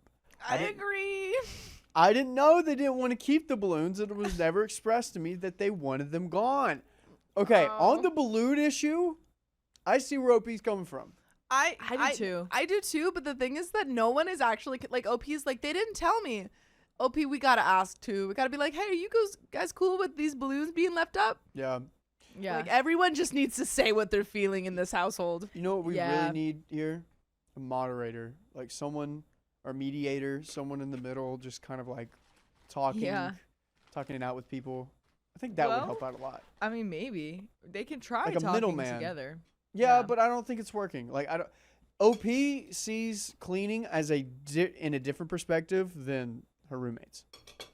Yeah, true. Yeah. Some communication needs to happen. Personally wouldn't want to live with OP. Yeah. Oh gosh. I felt bad, but I went upstairs to my room, not thinking anything of it. So months go by and my sister visited. Tyler is not the most social adept person and likes to poke fun at people. He's almost 45, but still has that dark Family Guy type of humor where he likes to get under people's skin. And I could tell he was making my sister uncomfortable. It started to make me angry. I snapped at him, and it escalated to him getting very threatening to throw things and screaming in me and my sister's faces, even though we were half his age. Oh my god. Yeah, and earlier he said that he raised his voice. Yeah. This is not a safe person to be around. Not at all. Super, super weird. My gosh. I felt very unsafe and wanted to leave. I knew I couldn't stay in that house any longer. That wasn't the first time he had screamed at me. In fact, it was the third. But I never expected him to do it while I had guests over. What was he so upset about, you ask? Me being messy? But not messy in my own space, like smelling of cat litter or big messes? He was mad about little things not that everyone notices, like a ring on the table, a leftover receipt, or crumbs by the toaster. Those were the things he was angry about. I can admit that I'm a messy person. Yeah. But even when I'm cleaning, I don't get upset with people for living tiny messes like that because I can understand that it's just human nature, and it was never intentional malice. He was upset that after the 3 roommate meetings we had about me picking up after myself, I was always very confused about what they meant. But when he was screaming at me about a receipt, crumbs, and a ring on the table, I suddenly understood this issue was a lot bigger than me just being messy. I can admit that my room looks like a tornado went through it, but I can graciously say that I do not leave very big messes in communal spaces. That is something I would never do. I even got my friend and my sister involved to back me up that I would never do something like that on purpose, and that it's probably not something they should be so mad about. Eventually, I felt like I was being gaslit because they were making claims about things that weren't true. They said they had thrown out my leftovers and that they had been there for weeks, when in actuality, I track everything I eat, so that made no sense. I understand that I'm much younger than them, but I never asked them to take care of me like that. After realizing he could be so verbally harmful, I realized I had to get out of that place because no grown man should be screaming at the top of his lungs in the faces of young women, especially when one of them is really small. My sister is 5'2". Aww. Lola would just sit in the back and sometimes separate us when things got too heated. But other than that, she seemed unfazed by his behavior. All these combined things made me walk on eggshells in my own home. I thought these people were going to be really cool when I moved in, but I was wrong. I didn't fit in their very strict standards for what's clean, and it escalated to the point of verbal abuse.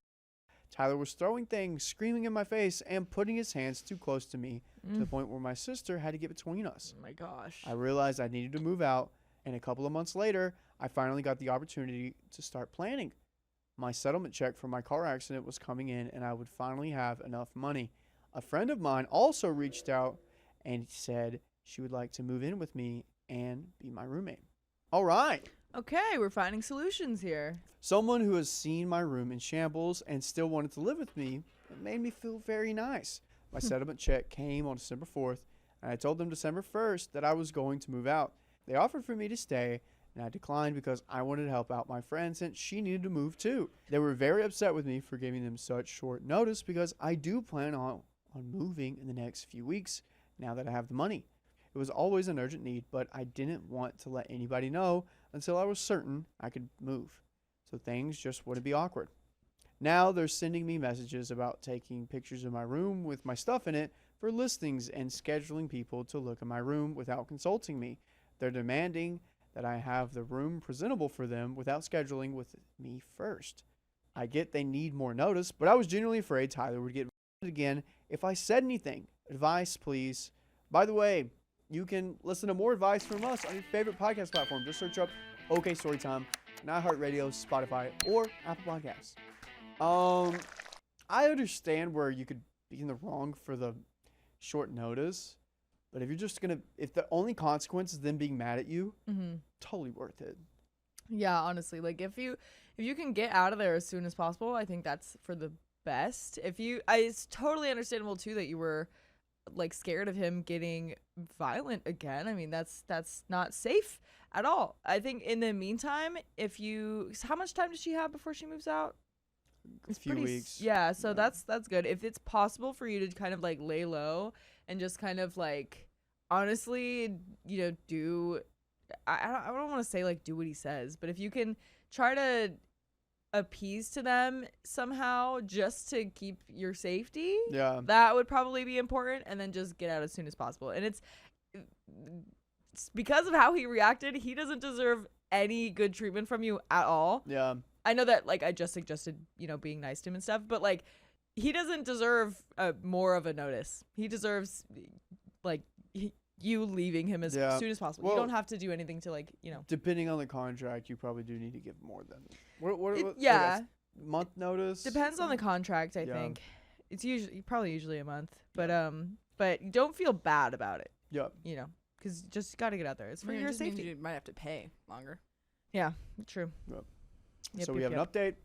Update. I'm the a-hole. What? Thank you all for the helpful comments.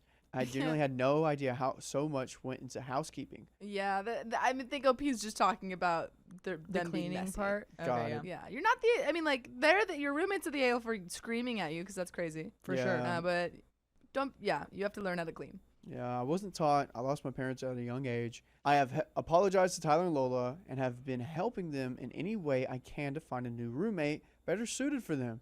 Even though I don't feel safe around Tyler, he did say I was on his top 3 roommates list, so I guess the other parts of me outshine my disgustedness. I'm moving in with someone just as clueless as me, so it'll be a better dynamic. We have planned a day off every week to clean. I found a AI webpage to make a list of stuff for both of us to do since we weren't taught. Nice. And we both have the right attitude of being ready to improve. Thank you for everyone for being so honest. Okay. All right. That's awesome. That's great. That is probably the best thing that you could have done. Yeah. My roommate is alarmingly clingy, and I'm at my wit's end. Get out of there. I, female 19, moved in with Anna, fake name, female 20, at the start of our college semester, and I am already close to losing my mind. She is under the impression that we're a married couple, even though we matched in our school's roommate finder under values personal time. By the way, this comes from appropriate try 9486, and if you want to submit your own stories, go to the r/OK Storytime subreddit. I'm Carly. I'm Angie. And we're here to give good advice goofily, but we don't have all the answers. We only know what we would do. Let us know what you would do in the comments. She has not stopped talking for even 10 minutes of this weekend. She has told me about terrible trauma she has been through. She has also shared with me the deepest and darkest secrets of her best friends, co-workers, parents, siblings, old schoolmates, enemies, and has finally run out of people to gossip about. So she has started telling me about her grandparents' early lives. She cuts me off 3 seconds into any conversation. I have not been able to actually finish a sentence in 3 days. I am a person who has no problems with confrontation, so I have explicitly said, okay, Anna, that's not something I want to hear right now. Her response is invariably, I know, isn't it so effed up? That reminds me of this other girl who, and then she continues talking. I am very blunt in what I say, and she literally will not miss a beat ignoring me. She talked at me through my locked bedroom door for 20 minutes after I told her I was going to bed. Please give me some space. Leave me alone. Aside from the talking, she has asked to take my prescription medications to see what it would be like to live like me. I take a stimulant for fatigue. Has asked to come to my parents' house to sleep in my bed with me, scared to sleep in her own bed alone. Who is this woman? To try on my clothes and makeup, to have my location, and has admitted to breaking into my room when she was moving in with her parents. She is horribly offended if I do not let her cook for me, even though I've been candid about following a strict diet for health problems. This morning was the final straw. I have a chronic illness that results in extreme chronic fatigue. I take a daily medication to battle this, but mornings are extremely difficult for me. It's incredibly important that I keep my routine and have some calm to wake up. My first class is an 8 a.m. across campus. Hers is noon, right across from our building. She set an alarm and pounded on my door at 6:30 in the morning to say good morning to me because I had not answered her text at 6 a.m. She told me she woke up early to say good morning to me. She then spent 6:45 until I left using our only bathroom and was upset that I left without a hug goodbye. I cannot take this. I have explicitly asked for space for her not to overshare and for her to respect my boundaries. She then moves on to saying I am being discriminatory for not accepting that in her culture, this is normal for her and it has to be this way. No, she and I are both first-generation immigrants from other countries. For privacy, I will only say that I immigrated from Europe and Anna from Asia. I pointed out to her that we agreed on personal space when we signed up to live together, and she simply will not acknowledge that this is not what we agreed on. It's been an active battle to be allowed to pee alone in my own damn home. What can I do? She and I are both locked into this lease, and it is 3 days into a 12-month lease. Advice. I will say then, maybe there's any way that this is gonna calm down. Yeah. Maybe she's so excited. Maybe. It's the first time. Yeah. However, they were 19 and 20. So I'm like, I feel like this isn't her first year of school. Yeah. Yeah, true. I personally would make, see, I don't know if they're renting through the school though. I'd be like, report this to the school somehow to see if they can do anything to help change you guys. Yeah, honestly. Just like, I need to level with you. Yeah. Like, I know that nothing needs to happen, but like, I feel like I just need to make someone aware. If I go missing one day, it's because she stole my life. She wanted to wear my skin or something. Yeah. Like that's where we're at. That's where we're at now. Update. 2 days later, I got a new door lock and a camera. When asked, I told her it was because she admitted to breaking into my room before and I had the right to privacy. So far, she has not tried to break in, but has been super cold to me and will loudly rant about me on the phone to her friends while sitting in our common spaces, about how I'm being super sketchy and awful to her in her own home. My options are super limited unless she tries to do it again, since it's my word against her and her mom's. I'm hoping this has been enough to deter her for the short term, and if she's truly this upset about it, I hope she'll choose to move out of her own volition. To clarify, I have another post about her up with some details changed. Details have been changed here too for privacy and anonymity, but I have stuck to the core issues in both stories. I have been taking your advice and have been blunt and frankly rude to her. She left over the weekend to visit her brother and his kids, so I had a few days to myself. After her cold spell because of my lock, she seemed to just stop caring and went back to exactly how she was. I try to hold the boundaries I set, but she has not been receptive at all. I tell her she's too clingy and she just gets weak weepy and clingier. I tell her I need space and that she's overwhelming me.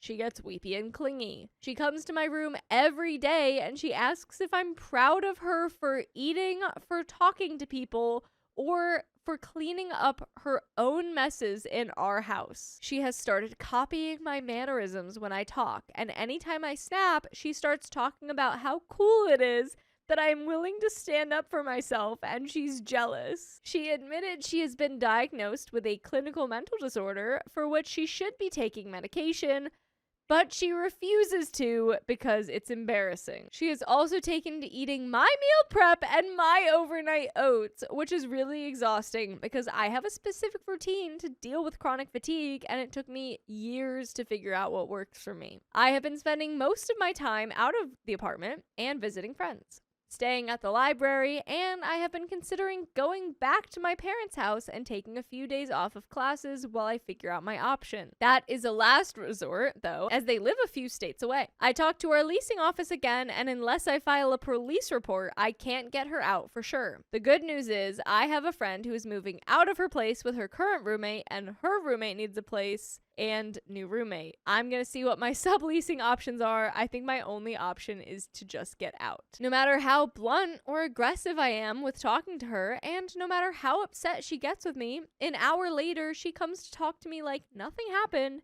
and she starts talking about how much she loves me and how much she thinks this year's gonna be incredible. Update 3, I have finally hit a resolution, and we do have a trigger warning for update 3 of mature themes and talk of genitalia. Essentially, where I left off, my now female 20 roommate Anna, female 20, was being absolutely unhinged after moving in with me. Breaking into my room, asking to take my medication, oversharing, clinging, disrespecting boundaries, etc.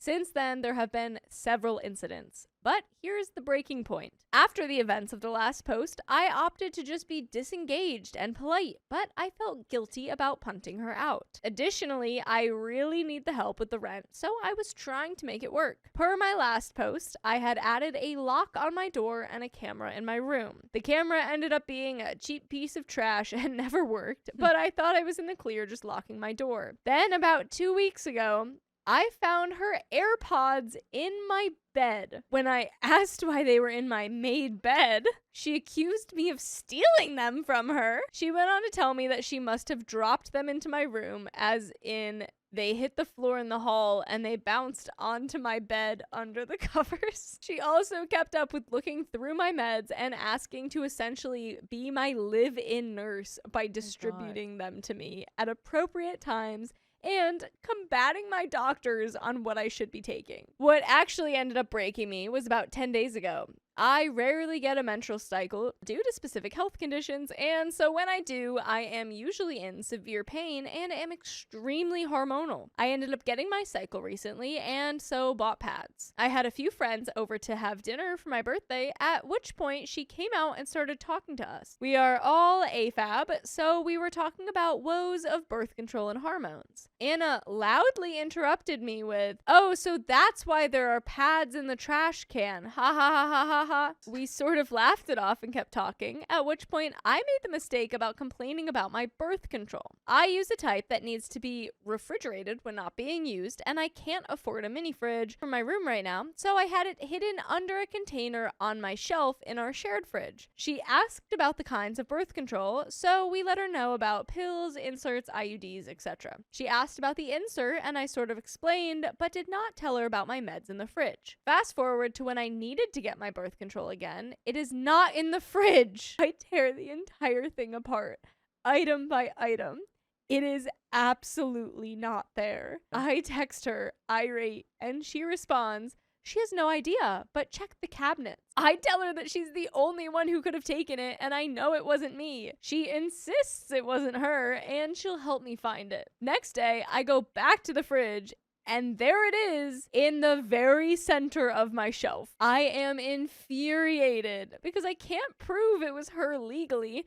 And also being taken out of the fridge for a few hours means a 3-month supply is destroyed. Oh my god. I still cannot afford to replace them, and with no proof they were even taken, I can't have my insurance cover a refill. She even now insists it wasn't her. When I confronted her about the fact that I know they weren't there, she says I might just be forgetful. She then starts talking to me about getting her own version of the birth control. She confesses she's nervous about anything going up and staying, and she thinks it'll be weird. I need to emphasize that I am not responding to anything she's saying. I am just sitting angrily on my phone in the living room while she's in the kitchen. Get this. She asks me if I can show her how to insert the birth control. And plus, she's never seen a white girl's private parts before. I lost it. I am not proud of a lot of the things I said, but it boiled down to she's crazy and I can't stand her.